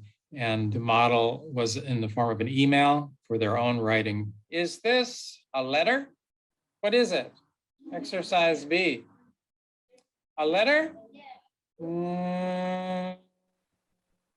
What is it? Email. It's an email. Yeah, this is an email. Do you sometimes send email? Yes. Okay. Yeah, I send emails too. So I've got three. This was the last part of the presentation, and I've got a few questions I mean, this is one of the ideas that you can share with the students. This is one of the soldiers in the Holy Mosque of Mecca, where he shaded, he lifted his umbrella and shaded a little girl praying, and she thanked him, and it was a beautiful story that you can always share. And then if I want to, if I can just give an advice for all of the teachers who would like to learn more about teaching writing, Professor Keith Falls and Professor Rod Ellis, and Peter Locantoni, of course, and also Dr. Randy Repin, and also you've got other ones such as, this is not a comprehensive list, of course, Penny and then you've got Jody Crandall, and then Craig Thane, and many more. If you want to learn more about this, and then by the way, the whole folder with the presentation and the video that I've showed is on this link. You can have it, no problems. You can copy it, share it, and whatever. To answer the questions that are in the chat box from Hussein, unless they are, they have the basic competency in an L1, as Chomsky and Krashen and other researchers have mentioned, unless they have that competency in reading, writing, grammar, and whatever in L1, they will struggle in L2. They will definitely struggle in L2. It's a difficult task, and this is what we are faced with. And to answer Dr. Tahira and Mayar, of course, when we teach online, we have the Blackboard platform, and it does do the plagiarism check on Authenticate and Turnitin. And now we are back on site. I usually tell the students, I want you to do writing now for the next 10 minutes of a paragraph, or 5 minutes or something. And I want you to have the idea. I've given you the words. I want you to make 3 sentences It depends on the level, obviously. If you are going to be a bit specific, more of process, what Terry has mentioned, process, pattern product or process writing, then you have to tell them, I want to see a thesis statement, topic sentence, blah blah blah, supporting sentences, and etc. This way, when you are teaching them, even online, when you are teaching them, to tell them, I want you to send it now through the chat, or you give them a link to fill in. You can always produce a link on Google Drive or Google Forms, and then they can type, and then you can provide the feedback for them at a later stage, which is not really a pleasant experience. And you know, it takes about 2 hours to give all the. Sorry to interrupt. Sure, Dr. sure. Sam, can we get started with the questions, please? We did start. I've already answered. I've already answered Hussein, Dr. Tahira, and Mayar. Now, okay, just one last question we have here. Yes, sure. Well, we always say expecting readers some and more. yeah. I mean, Fazila is saying that we always say readers are writers, but I have come across those who read a lot, but they are very poor. Yes, true. Is that so? Yes, of course, Fazila. Unfortunately, because the you know, the students are they've got mixed abilities, and because this is a new language for them, you are bound to have, you will have somebody who would score full mark in speaking, and he will probably have on the borderline of writing. Yeah, the link for in that chat. Yes, of course, you can. I'll just copy it. Let me copy it. Yeah, go ahead, Miss. Go on. Okay, Dr. Hussam, this is a question I have. You mentioned about Truscott's argument that students should not receive grammar correction in L2 classes. What is your take on this? My take from what I have noticed is that if the students are of a higher ability, please provide them with whichever time that allows you, permits you to give them. If they are keen and they are hopefully responding to your comments and to your feedback. If they are, then please try your best. Even if it's like 5 minutes for each student, you can just type and try to be a little bit more. And if you tell them, if you need to talk to me, come in the office hour, and then I will give you. If you notice that they're not going to learn, then just underline and see if they have got the codes of the mistakes, that they can do it, and they can probably see the spelling and something. It's a difficult. I can't answer this for sure. My whole doctorate did not answer that, but you can try. Okay. Any more questions? Yeah. Yeah, I'm just waiting. Are there any? Have I missed any questions in the chat box? I'm looking at the chat box. Okay. Yeah, that's it. Okay. Yeah, very good, Noura. No problem. Thank you, everyone. Thank you for giving me the opportunity. And thank you so much, Dr. Rajab. It was truly very enlightening. All the tips that you shared with us. I particularly like the Goldilocks concept. It was okay. All right. Thank you very much. Yes, it was really a pleasure to have you. Pleasure to be here. Thank you very much. Take care. Thank you. Have a great day. Okay. Bye-bye. Okay. All right. Are we ready with the next speaker? Dr. Melvin. Dr. Melvin is here. Yes. Dr. Melvin, could you please unmute yourself and share your screen with us, please? Can you hear me? Yes, we can hear you. Yep. Okay. I may need some help with it. I don't use Zoom very often. So we'll see. There's that little green button at the bottom. You can share your screen using that. Yep.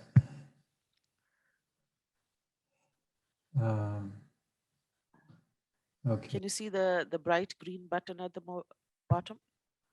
Yes. Okay.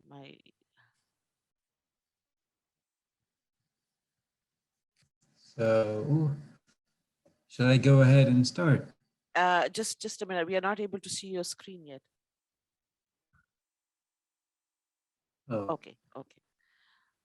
All right. Thank you for your time, Dr. Melvin.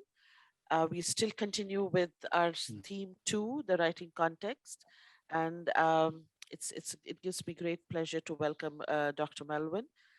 Dr. Melvin has a PhD in composition and rhetoric from the University of Wisconsin, Madison, and has taught academic writing, argument, and critical thinking for over 15 years, with an emphasis on the cultural role of rhetoric and comparative rhetoric. Welcome to our forum, Dr. Melvin. Just as a reminder, could you please keep the last 5 to 7 minutes for questions? And ladies and gentlemen, could you please post your questions during the presentation in the Q&A, and I'll request Dr. Melvin to address them later. Thank you. Yes, Dr. Melvin, you can get started. Okay, so the title of my little talk Not today audible. is Dr. Melvin, social. it's not audible. We can't hear you properly. I think there is something wrong with the audio. Can you hear me? Yeah. Hello? No. Can you hear me? Yeah, if you could just come a little closer to your mic, perhaps. Oh, I'm not sure. Right here. Can you hear me? Yeah, we can hear you, but it's not clear. The voice has an echo. Let me. I don't know why. Is this better if I turn my video off? I don't think it'll have an effect, but you could try. But we won't be able to see your screen.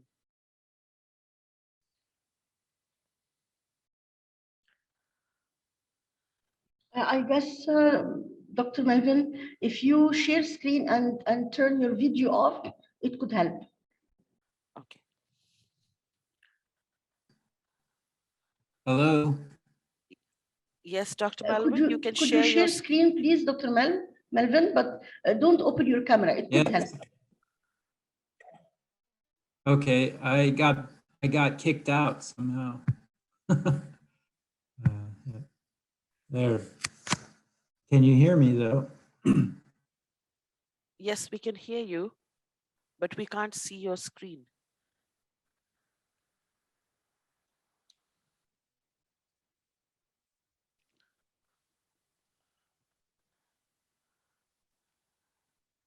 Dr. Melvin? Can you see it now? Yeah, we can hear you, but we can't see your screen. Oh, okay, let's see. I shared it. Yeah. I think it's taking time to load, or perhaps it will mind. It's taking its time So to load. go ahead and begin. Okay, now we can see your screen, but it's okay. You can keep your camera off. I hope Yeah. this helps. Yes, we can hear you now clearly. Yes, you can hear me clearly, right? Yes, it's better than before. Okay. So the title of my talk is Social Writing Process, the Writers Guild in the Classroom. And really what I'm attempting to do is just to describe what it is I think I do in the classroom, writing class. And a synthesis of theory and practice. And often, and I have a painting here by Pasternak of the Prose of Writing, which is a representation of the writing process in a way. And you see sometimes the writing process is very isolated. It's kind of a romantic depiction of it. So we look at an individual writer trying to imagine thought, right? And he's isolated, there's no audience around. And so he has to imagine his audience, think of the words.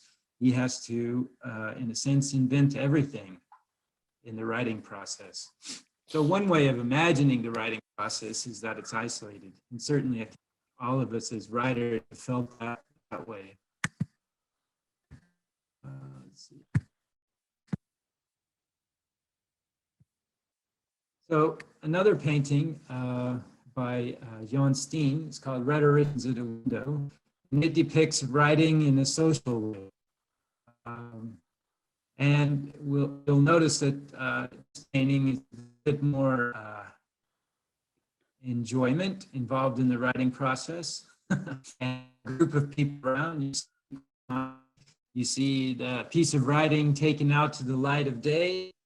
So it depicts maybe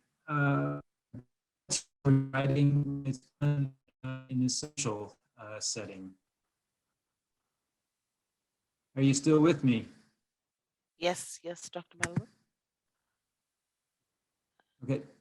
So, and this is what I think I'm trying to do in my writing classrooms, is we talk a lot about writing process, and I'm trying to define, well, what writing process is it that I think that I'm teaching in the classroom? And I think it's a social writing process. And I like to imagine it with the metaphor of a guild. So the presentation today, here's the structure, the introduction, and the theory. What's important about the social writing process and the writing process in general is theory of imitation and learning, and especially in reference to workshop or guilds or and the like. And then I'm going to examine three prominent definitions of the writing process: the expressivist, cognitive, and social. And then finally, take a look at a very practical, well, how do I try to make my writing classroom fit this? And of course, with some examples. So that's what I'll be doing today. So I first started thinking about the system of guilds and related to the writing classroom when I was teaching at Georgetown in the fall of 2014. And there I wrote that in order to help writers achieve greater command of writing, I conduct a seminar as a workshop, asking writers to draft numerous essays to be read, discussed, and commented on by their peers. So they usually have been using small groups for quite a while.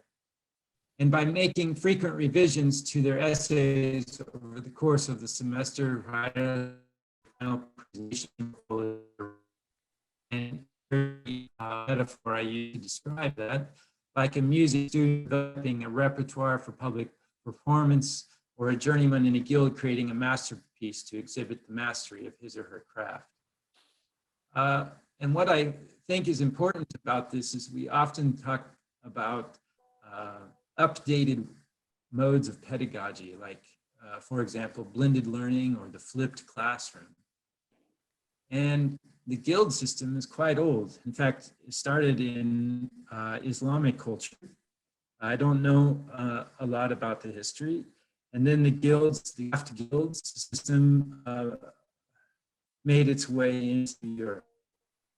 And I would argue that these guild systems, even going back to maybe ancient Greece and the golden age of Islamic empires, the Abbasid Empire and the Umayyad, that these guild systems were actually practicing blended learning in a flipped classroom. So in a way, it's a very both innovative and traditional form of learning, where you have responsible for working on a project, and as he's working on a project, his journeyman and apprentices around him are also working on this project, and they're modeling each other's behavior. And for me, this mode of learning resonates with me because of my own training in music, where often we would use the same system where instructors would model something, you would imitate it, you would listen to other students, you would comment and critique, and it's a very dynamic and social process of learning. I think it's related to, as I said, blended learning in a flipped classroom. I mean, a journeyman brings his work to the workshop and they work on it in the classroom. There. The social process, though, if we want to talk about the concept of writing as a process, originated in the mid-1960s conference and started with Janet Emig's essays in cognitive psychology in the mid-1960s. For example, the composing process of 12th graders. But what is this process? When we say writing is a process, that movement originating out of the 1960s was reacting to a previous paradigm for the teaching of writing called current traditional rhetoric or formalism.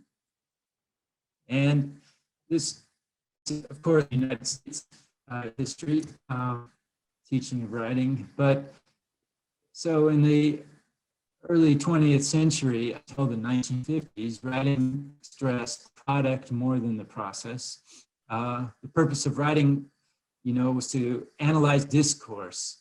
So the focus was on sentence level, word level, and paragraph level syntax, right, and correct grammar.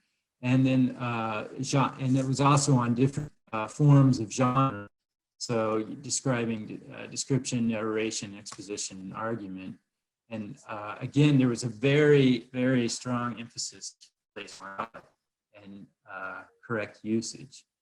And we should note that the 5-paragraph essay, for example, that we use here in Prince Sultan University originated in the 1950s from this formalist approach.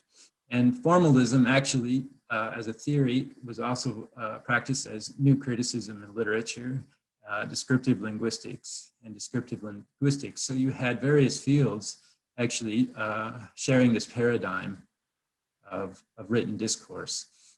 And then in 1964, you see, as I previously mentioned, Janet Emig in her famous study and essay where she adopted the protocol method from cognitive psychology, or the case study and protocols, and saying, hey, we've studied professional writers quite a bit, and we have kind of an artificial description of what a writing process is based on a professional writer ideal, but we don't have a description of students.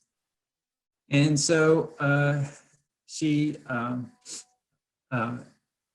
set out to remedy that gap in the research. And then also in 1964, we have Gordon Roman, who introduced the concept of pre-writing in his seminal article, Pre-Writing: The Stage of Discovery in the Writing Process. And he, in fact, described a linear pre-writing and rewriting. But the important thing here at this slide is that the paradigm that starts to occur in the mid-1960s came from one aspect, from motivation of it, the action to the formalist approach to the teaching. Can you still hear me? Just to check. Yes, Dr. Melvin. Hello? Yes, we can hear you, Okay. Dr. Melvin. But yeah, as I said, the guild system actually is very old. And, I guess I'm making an argument that the writing classrooms, in a way, since 80 BC and before, 2,500 years ago, were always flipped and were always blended. And you see in handbooks, for example, in ancient Greece, in the teaching of rhetoric, they essentially articulated three rules for the teaching of writing speeches and giving them. You can the rules, grammar, spelling, product, parts of the genre, and imitation. So you take models of writing and their sentence patterns, the genre, rhetorical moves that experts do or make, and you try to incorporate those in your own writing situation, and then of course practice.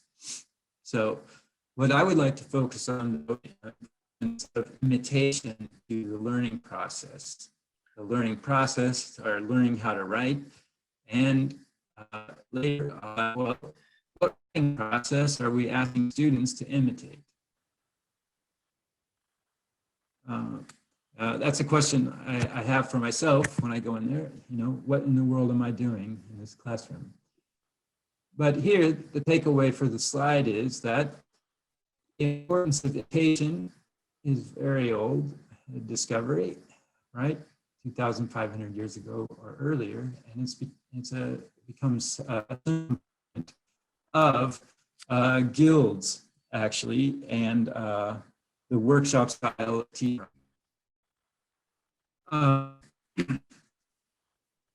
One influential scholar, but we should call it what writing is, and of course, is some different people and scholars. One scholar that is quite influential on the way I think about writing is Anne Burke, who in the 1980s writing textbooks. And so she has 4 important principles that I think are helpful for thinking about the writing process and the goals of writing in general. First one is writing process linear, and she's right. Writing can't teach writing unless it is understood as a nonlinear dialectic process in which the writer continually circles back, reviewing and rewriting. So Janet Im would call this recursiveness. She borrowed a metaphor from the field of mathematics, where the same set of variables can produce different results with different inputs. So any point of the writing process, whether it be research, planning, drafting, revising, that can occur almost anywhere in a student's timeline of creativity. The other definition is that composed writing is a mode of learning. The shorthand for this is writing is a way of coming to know. This is what I try to tell my students, that, you know, is like, in a way, asking them to look beyond the form that they're putting on the paper. Although the form itself is very important, but instead to look at the fact that when you're writing, you are learning about, 1, the subject matter, and 2, you are learning about the writing situation that you're in, solving that particular problem at that time. So you might, for example, be writing a classification essay at one particular, but when you get another class, for example, the assignment that's given in class, but then during the exam, you're getting another classification essay. Well, the difficulty here is that each writing situation,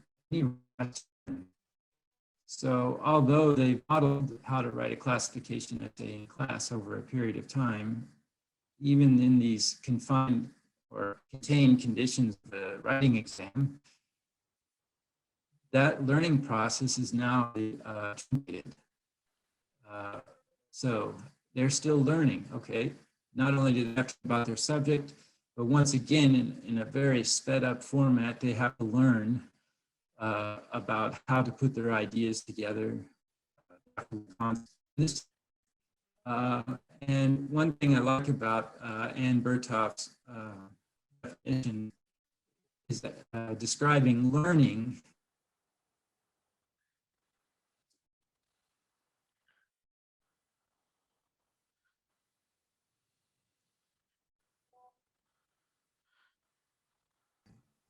I think we, Dr. Melvin, can you hear me? Oh, yeah. We can't see your screen, Dr. Melvin. Hold on, I got kicked out again. I'll share it again. Okay. Yep.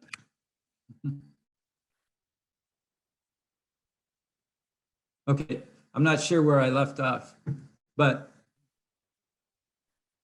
are you there? Yes, yes. We still can't see your screen. You left just now, Dr. Mel. Yeah, Just just left now. like 30 seconds almost. Okay. So composing, writing. Can you see my screen? Not yet.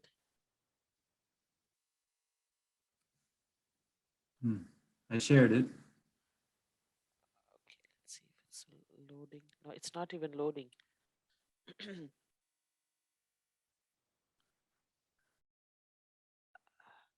We can't see your screen, Dr. Melvin.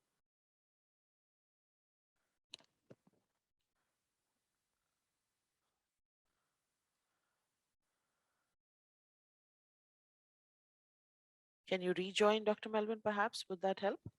Are you there? Yes, Okay. I think I We just can did hear. rejoin. Just a So just moment. click share screen. Now it's Yes. sharing. It's sharing. Yeah, it's loading. Yeah. Okay. So anyway, I was at, I think, point number 2, but writing is a mode of learning. And the important thing is when you say, okay, learning, what is that process? That process is the creation of structures. Learning is primarily a disposition to form structures. So can you hear me? Yes, Dr. Melvin, we can hear you. Hello? So, Hello, yes, so we can that hear you. actually formation of the text on the, yep, so actually the formation of the text on the paper is the learning. When you've actually created that shape or that form, that's a record, you might say, of learning. So to teach writing as a way of learning is to teach writing as a process. If we teach composing as a mode of learning, a way of thinking, then we will be teaching it as a process.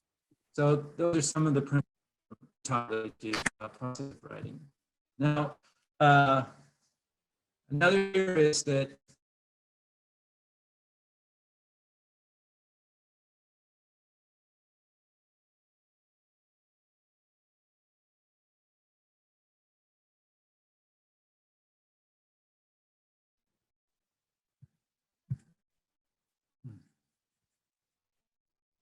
hello.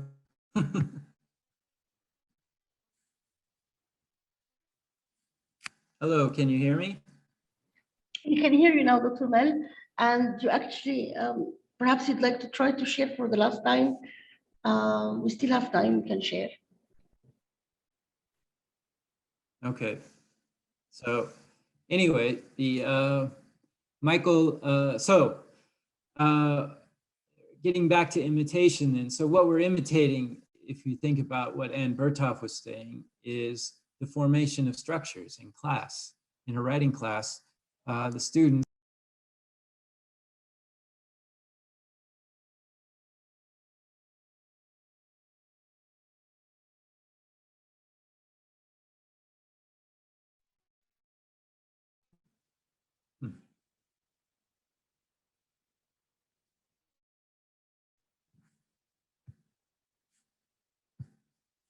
hello? I keep kicked out. I don't know why. It's internet connection. Okay, now we can see the screen. Yeah. All right. So it is a well-known fact that the aim, so what are we imitating in the classroom when we're imitating a process? We're imitating the process of learning, which in fact is the process of creating those forms, that shape, that genre on paper, the order of paragraphs, sentences, and that entire structure. Most importantly, even the creation of concepts or ideas. So, but what about this process, the social process and imitating? Well, Mike Lange, a philosopher and scientist, was studying about the ways in which science discovers ideas. He wanted to know, well, how is it that scientists discover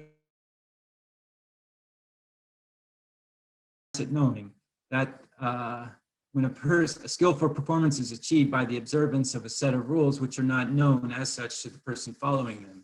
He noticed that scientists often couldn't describe what it was they did in order to arrive at their discovered ideas.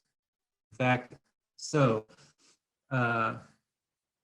the process of forming can be tacitly known, but not articulated as a set of rules. So this goes with the writing process. We can describe it in very broad terms, but we can't actually describe it for each particular situation and what's happening. So it has to be modeled. So to learn the craft depends on personal contacts, a master and apprentice, because the master writers, for example, can't actually describe, for example, what it is they've done to achieve that, at least in detail, their masterpiece or finished piece. The student needs to be there to observe and watch and imitate what the master is doing in that class. So the research and writing is ultimately unspecifiable. It must be learned in close personal contact between a teacher and student. Then, just this slide is stating somewhat the obvious then. By watching the master and emulating his efforts in the presence of his example, the apprentice unconsciously picks up the rules of the art, including those which are not explicitly known to the master himself. These hidden rules can be assimilated only by a person who surrenders himself to that extent uncritically to the imitation of another. So here we have the importance of actually writing teachers practicing writing in class, actually completing the assignments that they ask the students to complete, which I started doing. And when I was at the University of Wisconsin-Madison, I had another colleague who I learned this from, actually. And she would always complete the assignments she had asked the students to complete as a way of modeling the behavior. And then you also, as an instructor, you are able to anticipate some of the difficulties with inventing ideas or composing.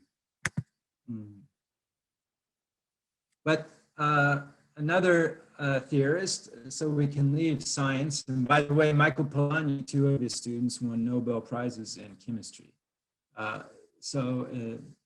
Maybe there's something to his description of how scientists teach other scientists that we can adopt in writing classrooms. But Vygotsky, in the field of psychology, also notes that the imitation and development go hand in hand. With assistance, every child can do more than he can himself, though only within the limits set by the state of his development. So, and then he goes on, in learning to speak as in learning school subjects, imitation is indispensable. And then he calls this the zone of proximal development, what we might call the guild or the workshop where everyone meets to show their work. And he notes that the zone of proximal development is the distance between the actual development level as determined by independent problem solving, so a student working alone with the problems, and the level of potential development is determined through problem solving under adult guidance or collaboration with more capable peers. And of course, in collaboration, we can always do more. And he goes, Vygotsky that instruction is only possible only where there is a potential for imitation. So here we see this again. If today I see something and tomorrow I do it on the basis of imitation. When the school child solves a problem at home on the basis of a model that he has been shown in class, he continues to act in collaboration, though at the moment the teacher is not standing near him. I think this is this idea of the guild is important because when you go to workshop, the master is working on his project. And the journeyman and the apprentices are working on their individual projects. And everybody is watching these projects at different stages of development and watching how each other solves problems. They're imitating one another and they're discussing it. And this is how I try to organize my writing classes. But then the central question about this is, well, here in the Saudi context, what writing process am I asking my students to imitate? And it's still an open question for me, but hopefully we can discuss it. And the writing process has been one way of analyzing it or categorizing it into different paradigms is to say that, well, you have imitation, this expressive mode, you imitate the cognitive thought process of professional writers, or you imitate the social practices, or a combination of 3. So the writing process theories, what is the writing process? Well, Lester Fegley in the 1980s, so after the writing process paradigm had over 20 years of research, said, hey, the writing process theories tend to be categorized in these three modes: expressivist, cognitive, and social. So expressivists, when D. Gordon introduced the idea of pre-writing, he was very much an expressivist, and the three principles of expressivist writing essentially are integrity or sincerity, spontaneity, and originality. So this is a very objective form of writing where a writer tries to socialize, if you will, their inner thoughts in speech. And so in here, for example, they have to be sincere. They actually have to believe what they're writing about. It has to be spontaneous. Organic growth, as this is a very romantic notion of creativity. As John Keats said, if poetry doesn't come as easy as leaves to a tree, it shouldn't come at all. But I don't think we have that standard for our students, right? Or ourselves, right? And then originality. The writing, in order to be good, has to be original. So you have to create new forms. So, and we call this the expressive process of writing. It generally had three stages: pre-writing, writing, and revising. And then the cognitive process. And so now it's a cognitive process. So it's a process of thinking. And as we said with Jen and Imig, it's recursive. The writing process develops by moving from an egocentric framework to an ability to imagine an audience. That's Piaget and Britton. And it's interesting to note that Britton condemned most school writing assignments for failing to encourage children to imagine real writing situations. In other words, to move from the egocentric form of writing to actually imagining an audience who they're trying to communicate meaning to. And then Flowers and Hayes are also famous for their protocols. But what's not known often is that this cognitive process, and often in writing textbooks now, the writing process is essentially what has been described by Janet Imig and Flowers and Hayes, the steps in the writing process, and come from these two studies in cognitive psychology and the writing process. But what's interesting is Flowers and Hayes' model for cognitive psychology comes from a computer-based cognition. So they actually adopted a cybernetic definition of thinking. So, and treated the human brain as a computer. But in any case, composing processes intermingle. They're goal-directed, and process is guided by plans that are constantly being evaluated. This feedback loop is actually what cybernetics and artificial intelligence scientists were, how they were analyzing the creation of computers who could make complex cognitive or thinking processes. So you have this cognitive process, and then, but it's still quite isolated. And then a reaction to that is the social writing process. And I think this is where I fall into, but on various days, I think I fall into the other two as well.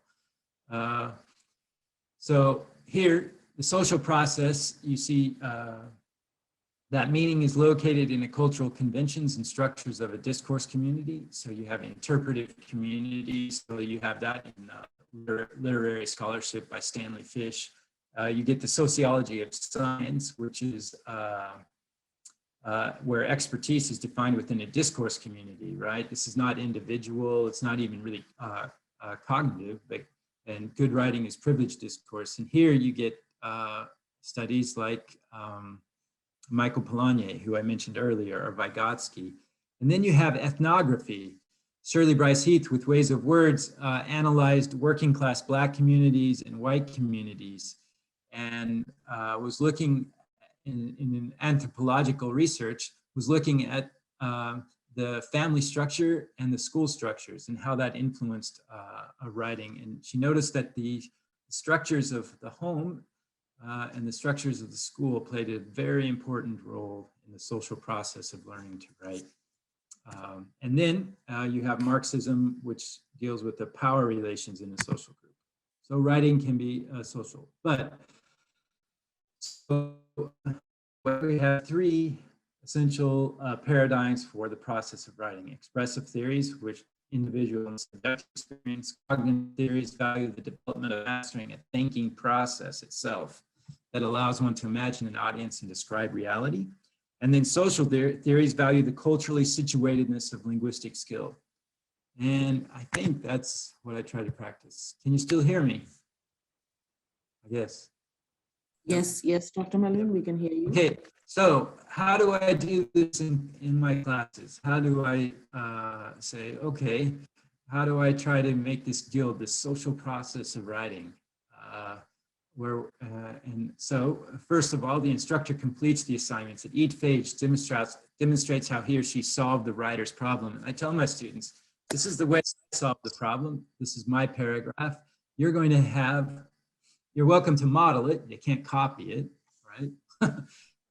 But you also will solve the problem your own way, right? They can have a viable solution as well. And students work in groups of 3 or 4. Each student has a role. So I give my students a role, and these groups are autonomous. Tell them they have sovereignty. So the leader is responsible for group communication and organizing the group's Google Drive folder, making sure everything is current and easy to find. The secretary is responsible for recording group activity, what is accomplished each time. Create a table that each day I know what they've done, and whether they've met outside of class or inside of class, they record that, and then they have a timekeeper. So each student in their group has a role. Groups read texts and create close reading notes together. This information can be incorporated into their essays as quotations or paraphrases. And individual students write their essays and keep them in individual Google Drive folders across in their group. But at each stage of the writing process, we ask for volunteers to share their draft reading notes or essays with the class. So for example, I model, so the purpose of a whole class discussion of a student's or instructor's draft. So if, for example, recently students were assigned to write a thesis statement and an assignment's question.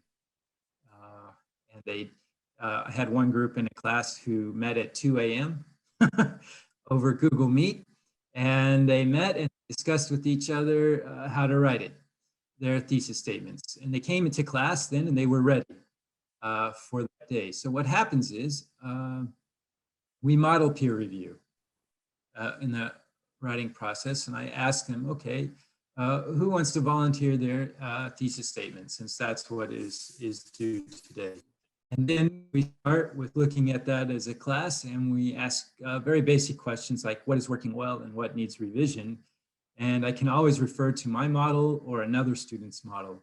And we raise issues in writing that everyone can apply to their own work. And that's the idea. So each journeyman or apprentice writer in the classroom is providing a model. And sorry to interrupt, Dr. Melvin, you have just about 5-6 minutes. Okay, excellent. I'm almost finished. So what happens is, then the most important textbook in the class becomes the student.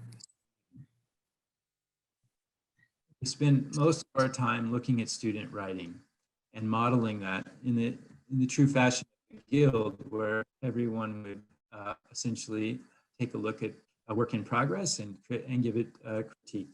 And this helps students overcome fear of sharing their texts and criticizing other works. The first text that is always shared in class is mine. And we ask the same questions: working well, what needs revision? And I'm quite honest.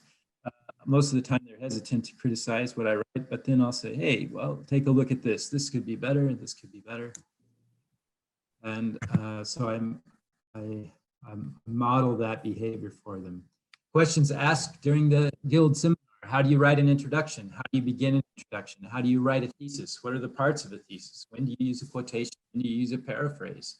So many of these questions emerge through the writing process that is recursive. And often I'll go around from group to group and I'll see something that looks really interesting and I'll put it up on the screen and I say, hey, everybody, look at this. We can all learn from that. This example from a student. So yeah, so that's how I organize. I think that's what I'm doing. I think is a social process of writing and trying to create a guild, if you will. All right, I think that's all I have. Okay, thank you, Dr. Melvin. Any questions, ladies and gentlemen? Any questions? Okay, I have a question here. Should students be experienced in informal writing before formal writing? Dr. Melvin, can you hear me? Yes. Should students be, this is from Mr. Jamal.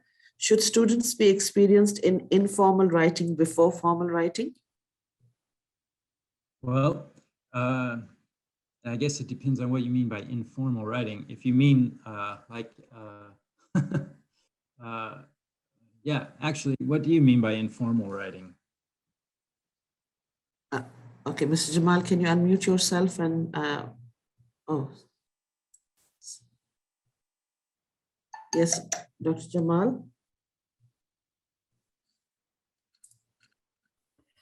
How to respond? Yes, okay.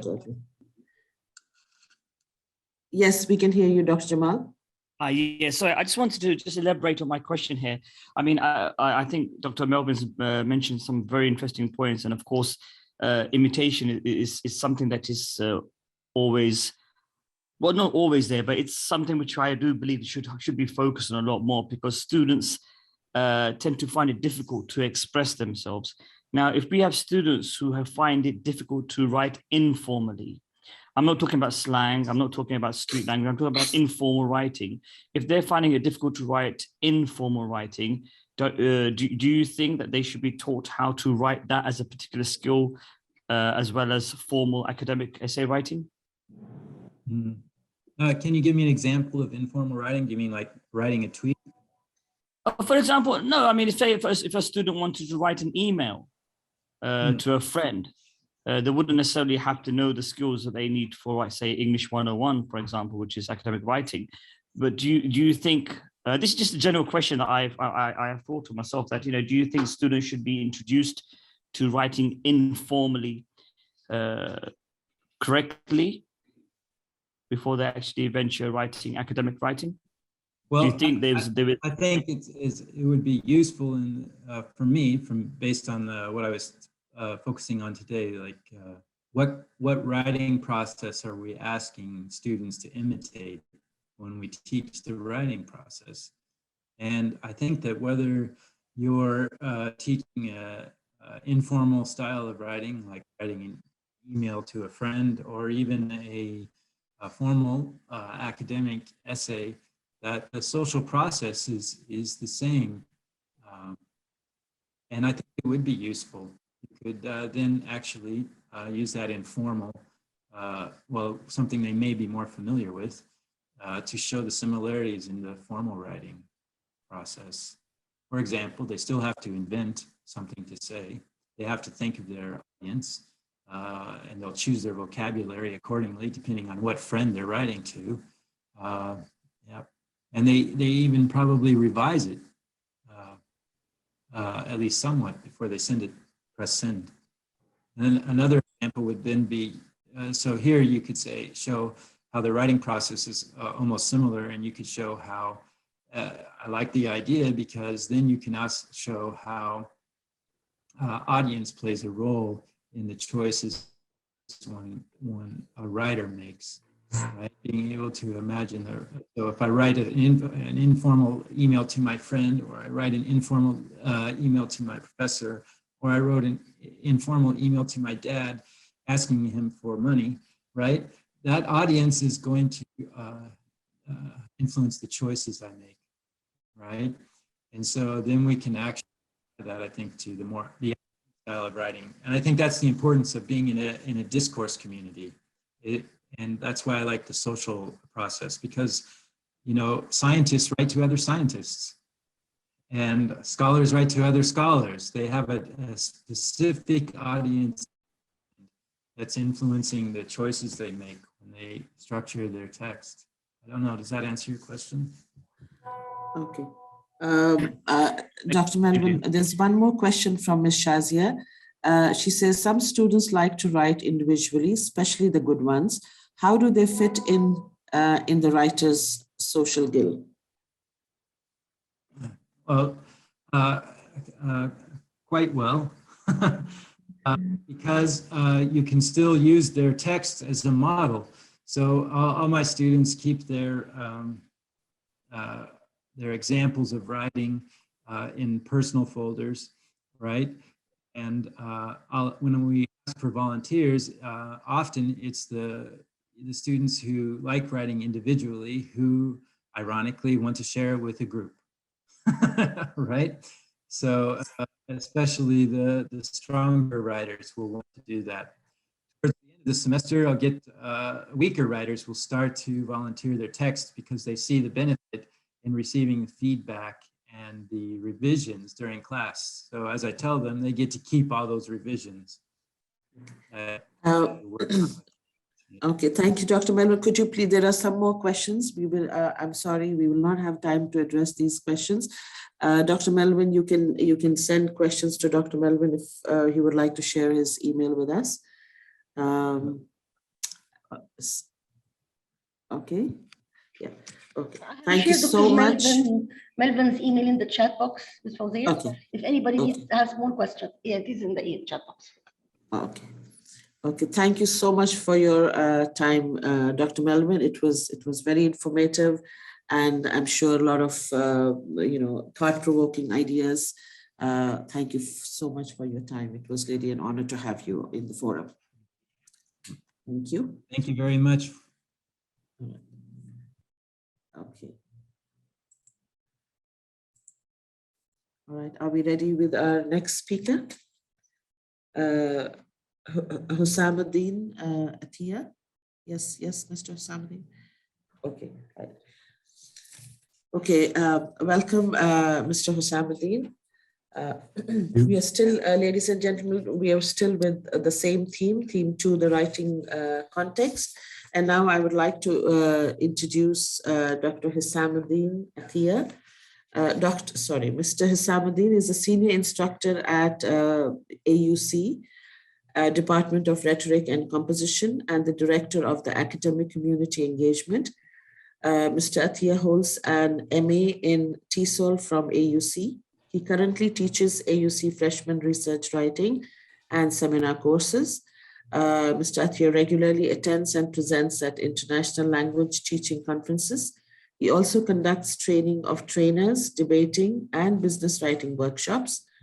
His areas of interest include teacher mentoring, course design, integration of critical thinking and creativity, student autonomy, academic writing, and the introduction of technology in teaching.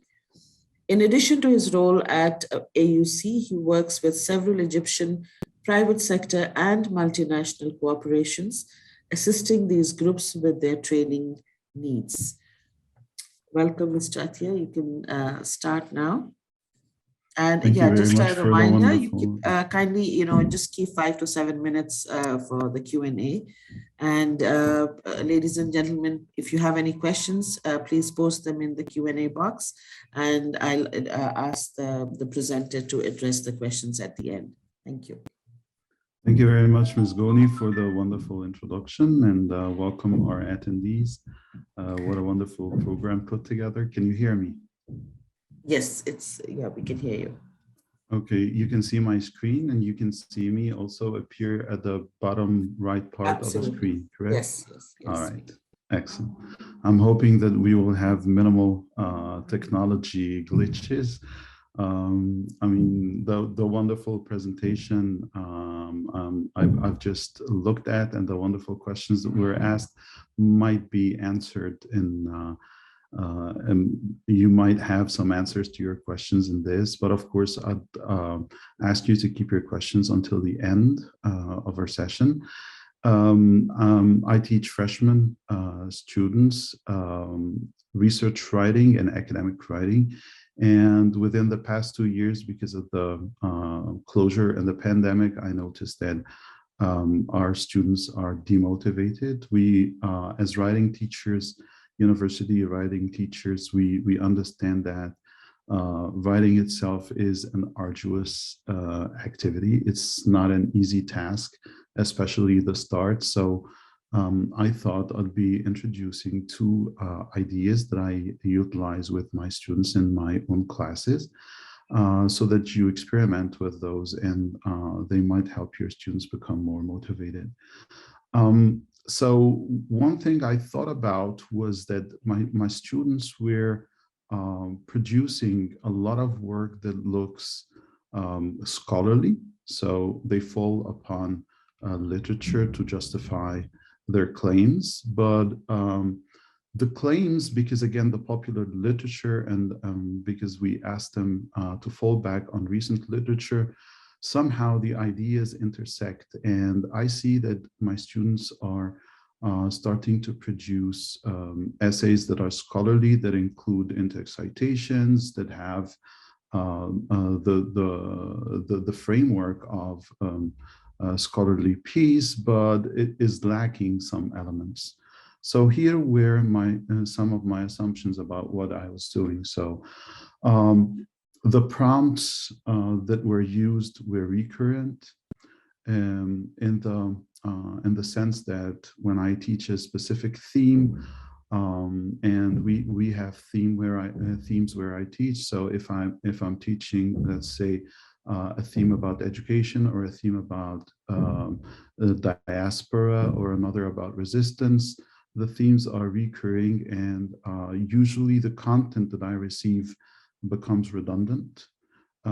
So one of the things I thought about is, how can I offer prompts that would excite students and at the same time help them produce less formulaic products. Again, we need to have the students fall back on literature to justify. However, we don't want them to undermine their own voice. And that's something also I noticed in the products I received by some of my students. So when we come to grading, and boy, writing teachers have a lot of grading to do, we kind of fall into a loop of repetitive ideas that are inspired by students who have maybe the same mindset, or they're stuck within their own social networks and social convictions, that the ideas keep repeating. And then we have a number of studies that are discussing the issues and the prompt that the students fall back on. And then there is this, stream of 20 essays that look the same. Maybe they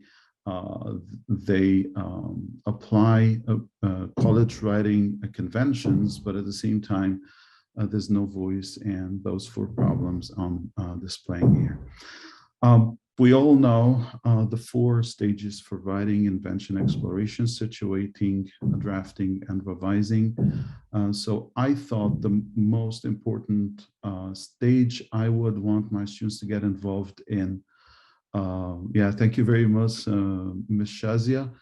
I think writing teachers will share a lot of these concerns, though we don't really speak about them much. But I mean, we get carried away in the teaching and in the grading. Yes, everybody's saying that it sounds like your class. So for me, because I'm the type of educator who's always thinking about the students. I'm putting my students first, and I want them to benefit out of the educational experience I'm giving them. And I'm also thinking about transferability of these skills into professional life. But in professional life, when you want to write, yes, you'll be forced to write a report, you'll be forced to write an article, but why not think of it differently so that you can generate ideas, or you start your invention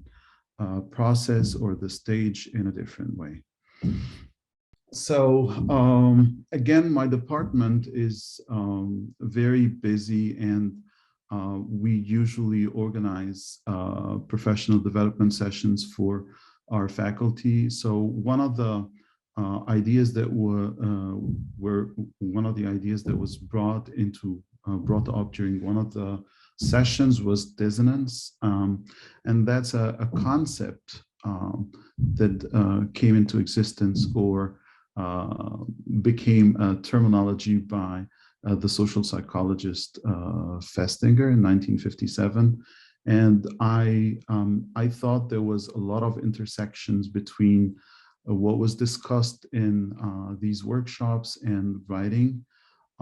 Because again, and you can see in the image, people are very, or they find popular ideas or comforting lies very popular, while unpleasant truths have no clients or customers. So I thought maybe we can employ this in writing to help students see different sides, different perspectives and angles of the issues we want them to write about, or I want them to write about. So again, the theory talks about the existence of two contradicting ideas within every person's cognition. And of course, because we're talking about writing, then we need to think about your own biases, your expectations, and the experiences you've had and the experiences you're having on a daily basis, and how these intermingle to produce the ideas that you are putting on paper or you're putting on your computer. So we'd all agree that our students in the past period, especially the past 2 years, have had very limited life experiences. I mean, I dare to say that we, even instructors, have had minimal experiences during those years, except for, those who were aware that they should not cut off. But again, dissonance is the lack of harmony between people or things, the gap between our experiences and expectations. So usually you have experiences, and those constitute your expectations, but lack of experience would definitely lead to a gap between the experience and the expectation.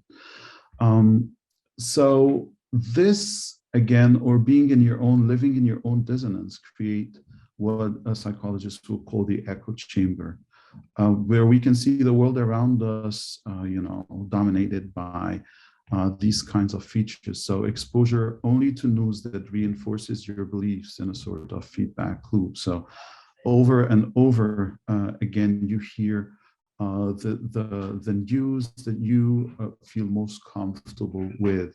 And then again, think about social media programs and the algorithms that have been developed so that only those news or those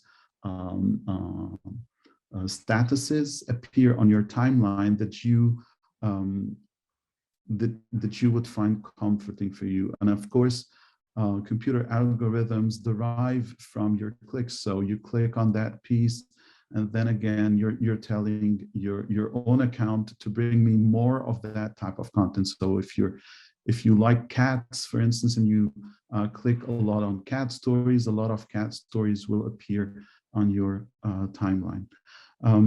People naturally, and that's human psychology, interact more with stories that match their political ideology. And then, of course, echo chambers can lead to tribalism and deep divisions, not only in virtual life, real life, but also inside our own cognitions.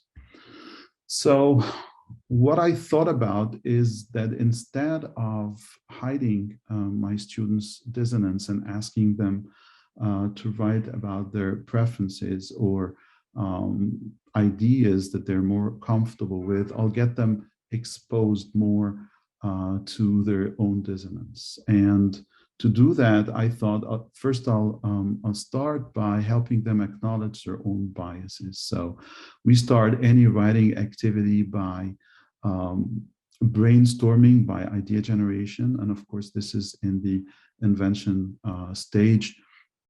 They talk a lot about, or they write a lot about their own biases, what they're biased for, their sports team, their favorite sports team, their favorite type of car, their favorite technology gadget, and so on.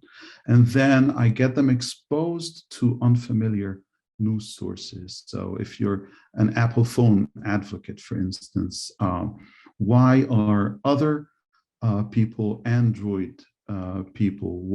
What do they see in Android that Apple doesn't offer? And remember that usually our biases, they're justified by deeply buried convictions. So we've acquired that through social context, through our interactions with the people around us, and so on. So I get them exposed to unfamiliar news sources, such as news networks and social networks, opposed to their own convictions, but this happens in small doses.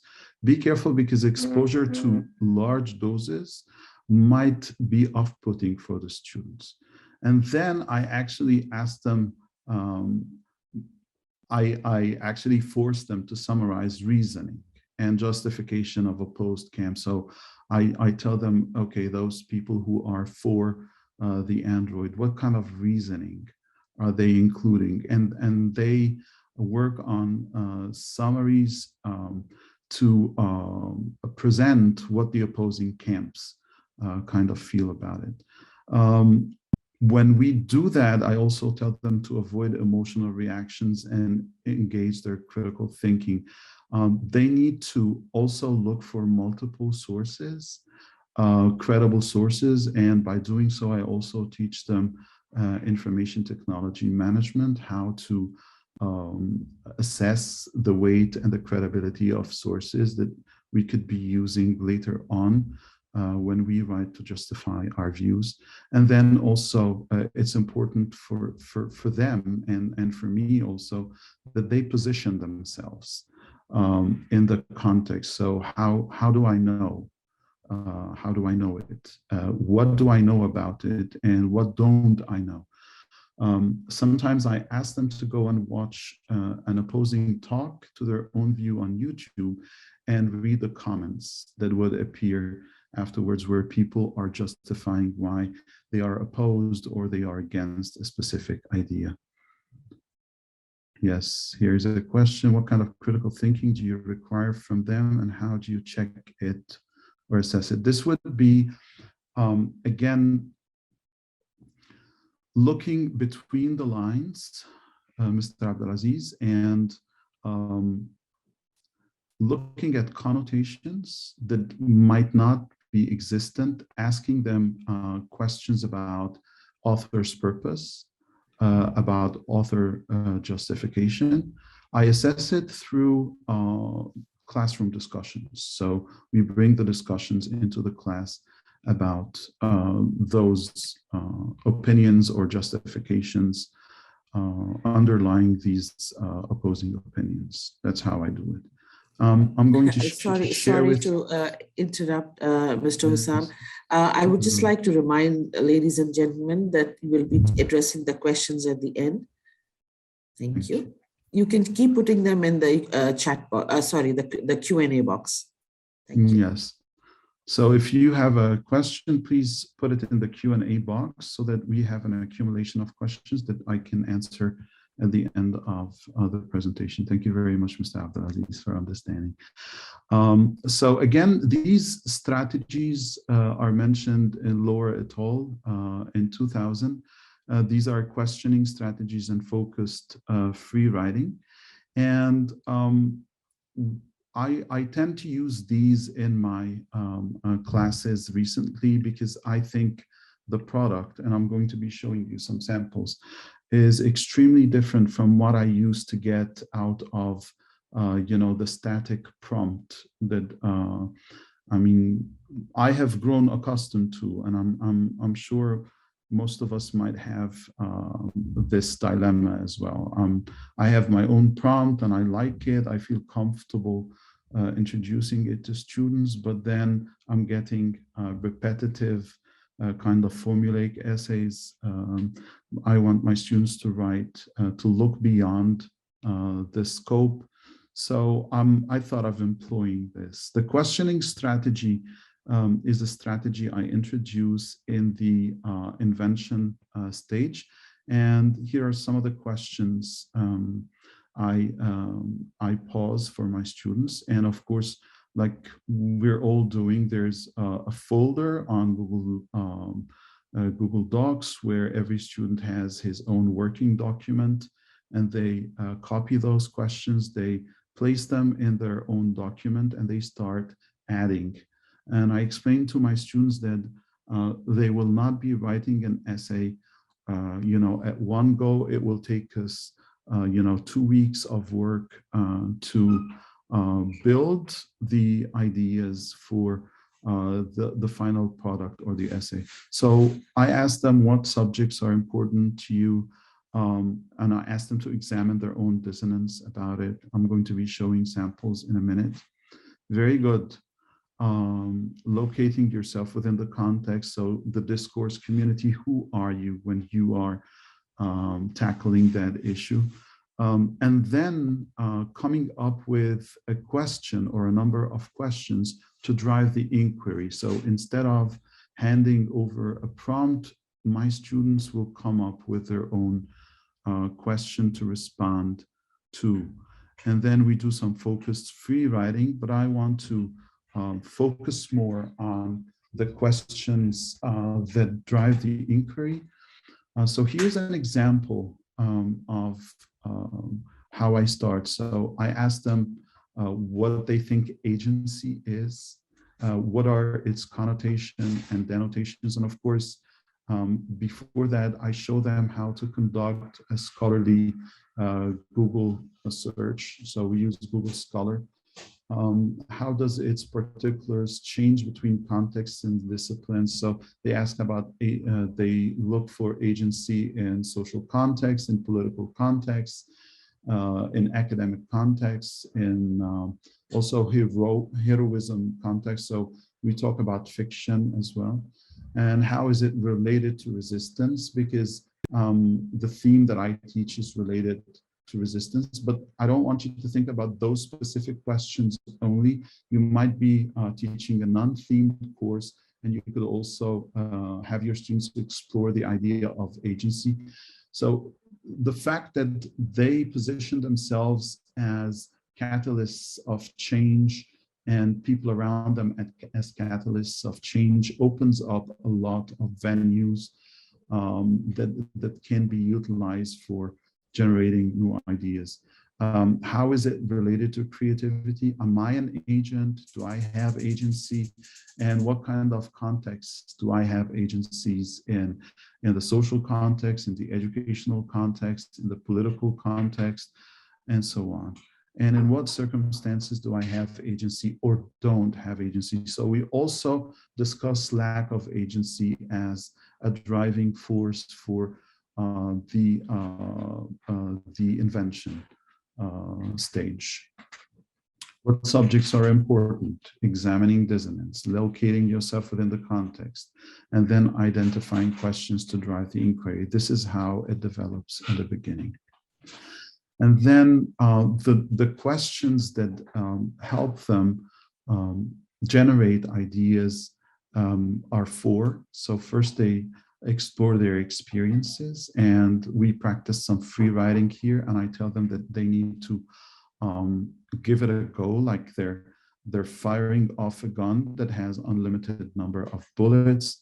They can write about it informally. At this point, they can write about it in an academic way. They can fall back on their experiences from the different identities that they have. If they're a team member, they can fall back on this experience. If they had an educational experience they'd like to fall back on, that's on. As part of a family, they can do the same thing.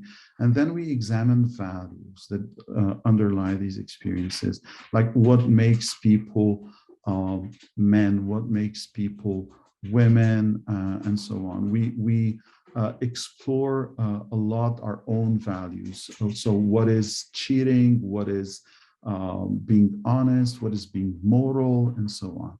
And then, of course, we fall back on the cultural sources and we examine stereotypes and stereotypical views of the different issues that they're writing about. So if they're writing about, let's say, the experience of suffering a mental illness, so what does the culture say about the mental illness?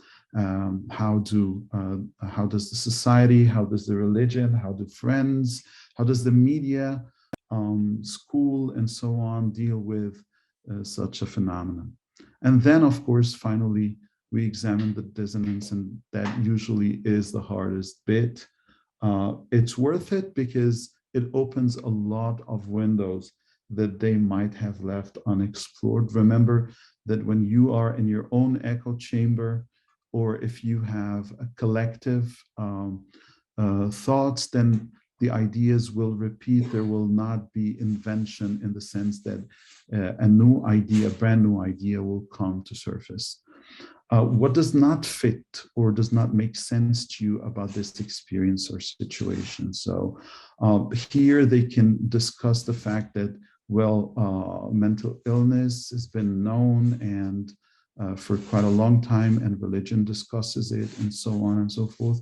But still, the community is not dealing with it the way, or not giving it the importance. Education or educational institutes are not putting a lot of emphasis. They're not providing ways for people to be accommodated within the different academic contexts.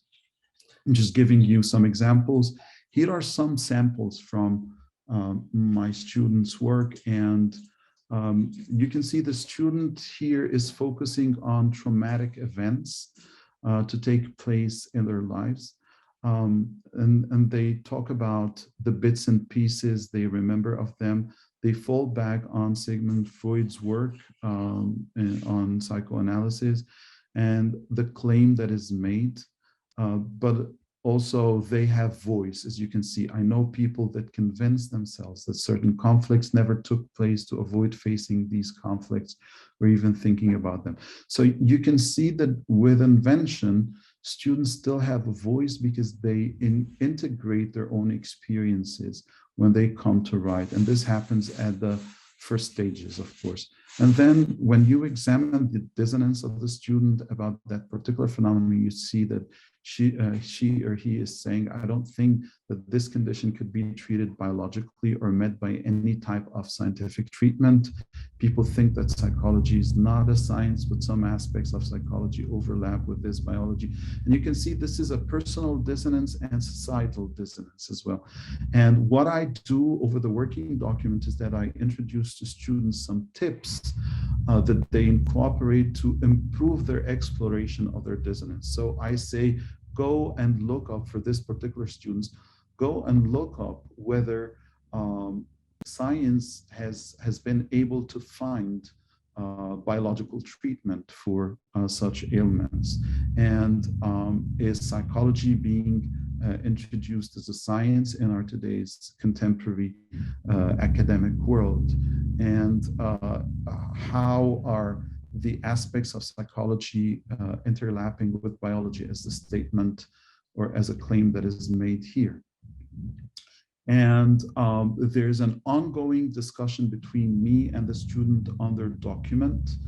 And the aim is to have them think about their positioning to have them also think about the reader's biases, because in the end of the day, we want our students to produce pieces that are of value. And we know very well as writing teachers, rhetoricians, that one of the important factors for making your writing persuasive is to address the reader's dissonance as well and acknowledge it.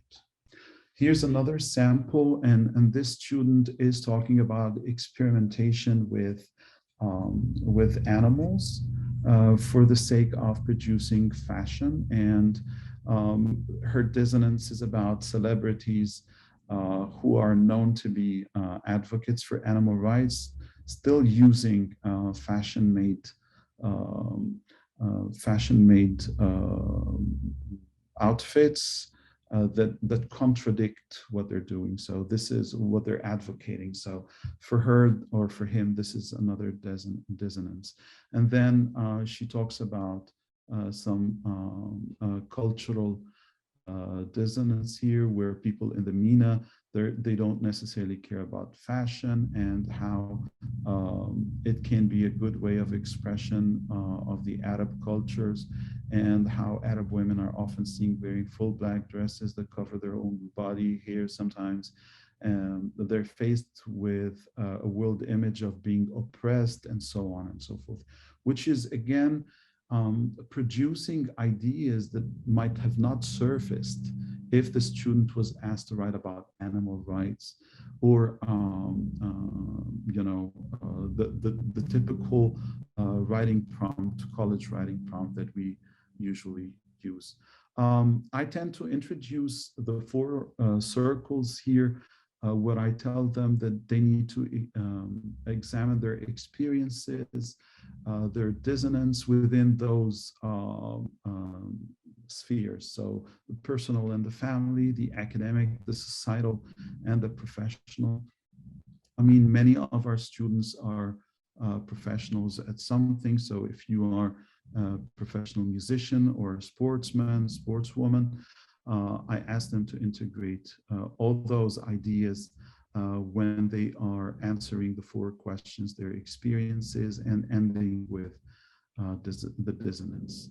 I'm now transitioning into my second part, which is using images, and I thought that would be a cool transition point. We can see 4 circles here, but the 4 circles, if rearranged, will be introducing a logo for an auto manufacturer. And that's the second strategy. So the first strategy was utilizing the dissonance and actually not choosing to ignore it, like we or most of writing teachers choose to do because of their preference of a specific prompt. I want my students to be able also to examine topics from different angles, from different perspectives, because this helps them in generating ideas that, yes, are valid and are controversial, but also can fall back on literature. So this is just a visual to show you how the 4 circles I showed in the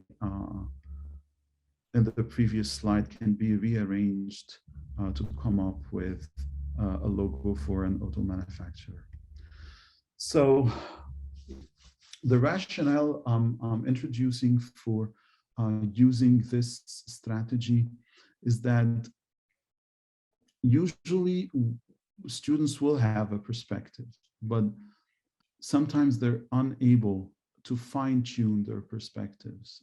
Sometimes they're unable to see the details, and in not seeing the details, we might be depriving them of including those very important artifacts in the written word. I'm going to be showing you how to utilize this activity in class. I actually do this for the first 1 or 2 times, and then ask the students to bring in their own visuals and facilitate their own visual tuning in class, and all with the purpose of teaching them to use perspective tuning and to use visuals, which is a convenient mode for everyone. We're becoming a very visual culture, and it's universal, I think, to inspire them to write. And of course, it makes students excited about writing because, again, they love so much how the discussions can generate in class and can build up in class. And of course, it encourages collaboration if the students are working in groups, and that's how I do it. If you are to examine the visual that you have right in front of you, and in the chat box, I'm asking you to type in the chat box, not in the Q&A box, please, this time.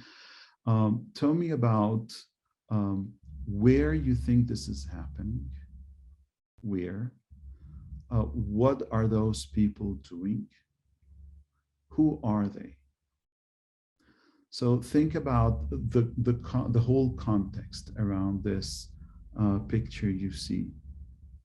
So take a moment to type some answers in the chat box, and then I'll show you how I proceed with it with my students.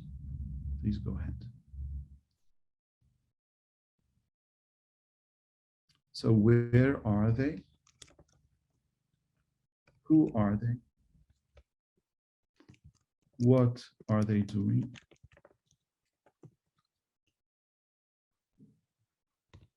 Why are they there?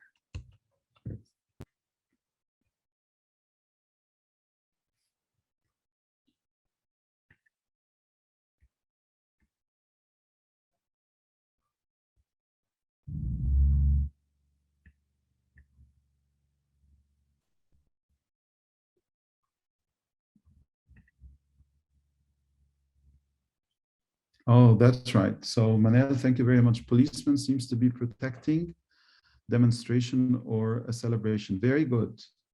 A Muslim country, demonstration of some sort, maybe. Very good. What makes you, Nur Chaya, what makes you think it's a Muslim country?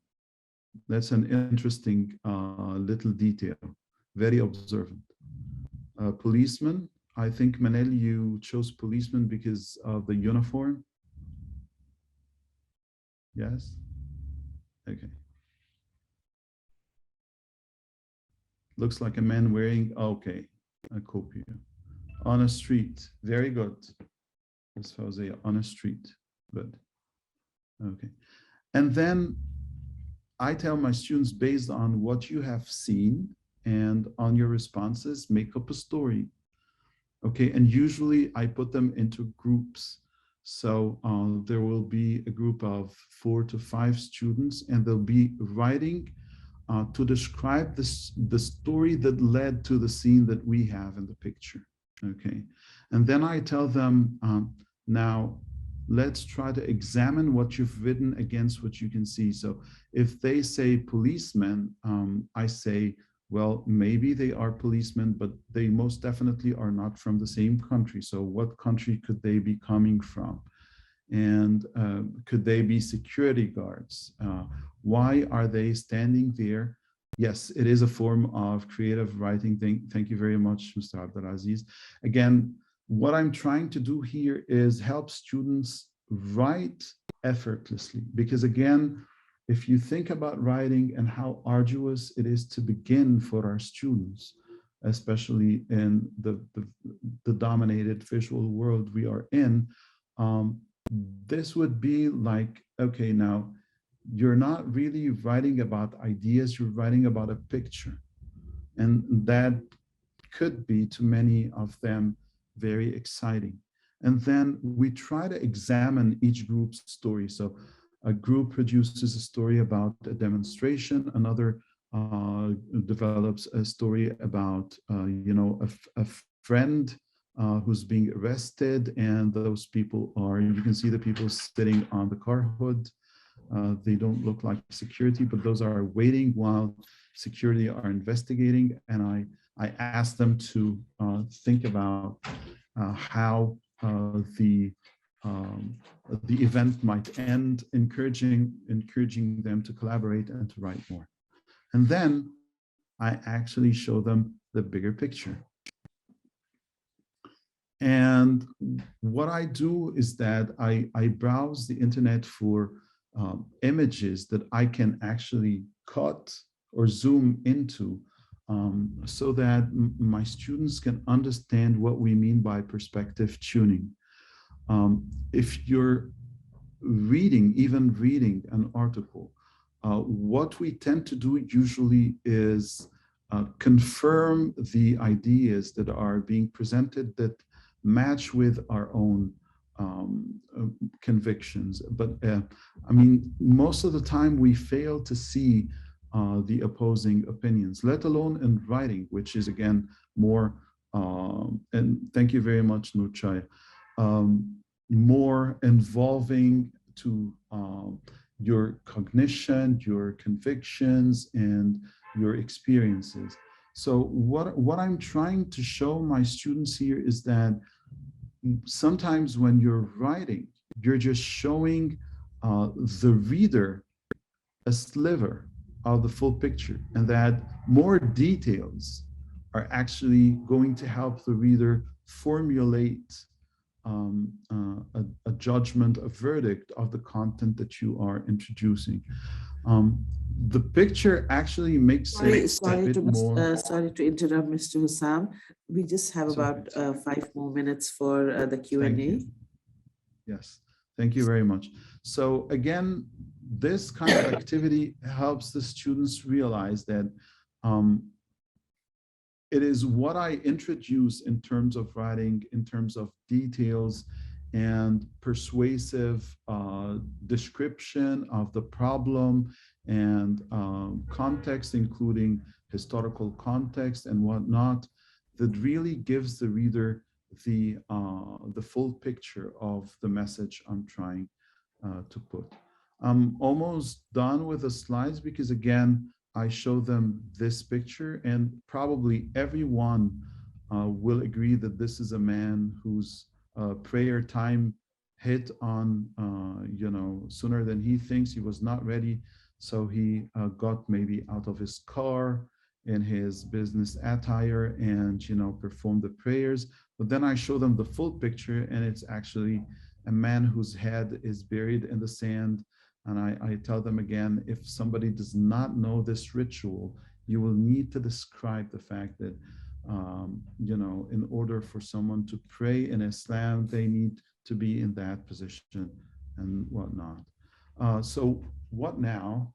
These are some of the tips I'm thinking we'd incorporate. Give students opportunity to examine their own convictions by looking at other people's or contradicting opinions than their own. Utilize dissonance by encouraging exposure.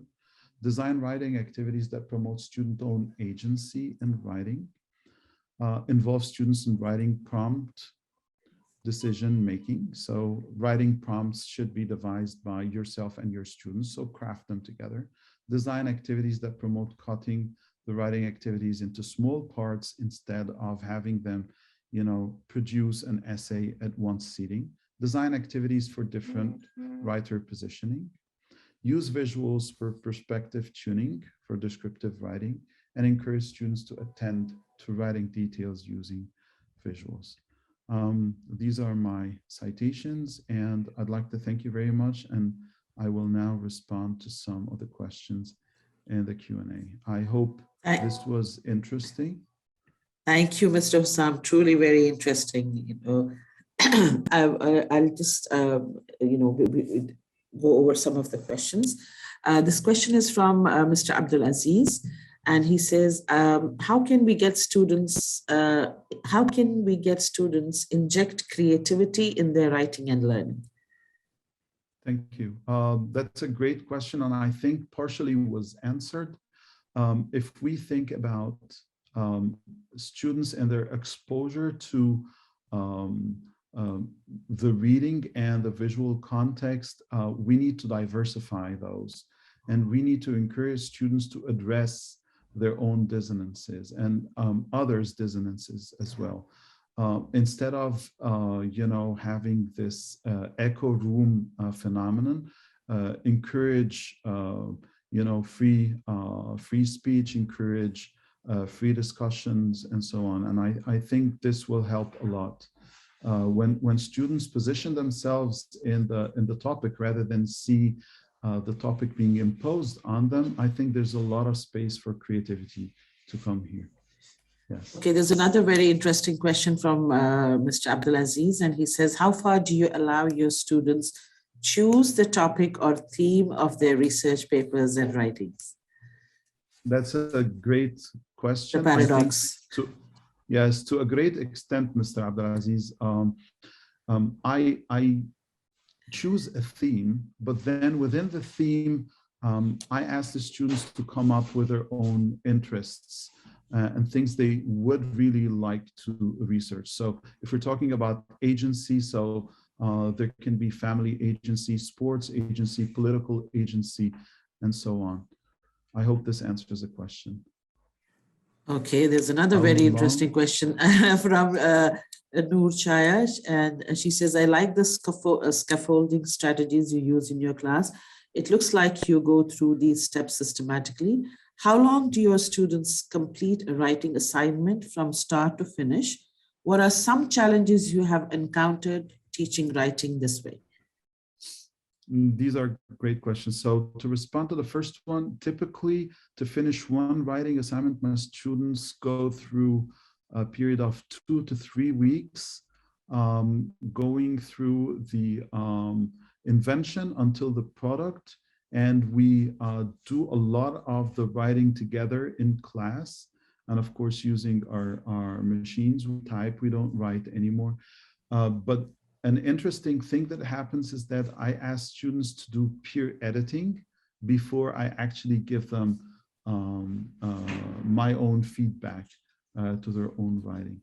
The last question I forgot.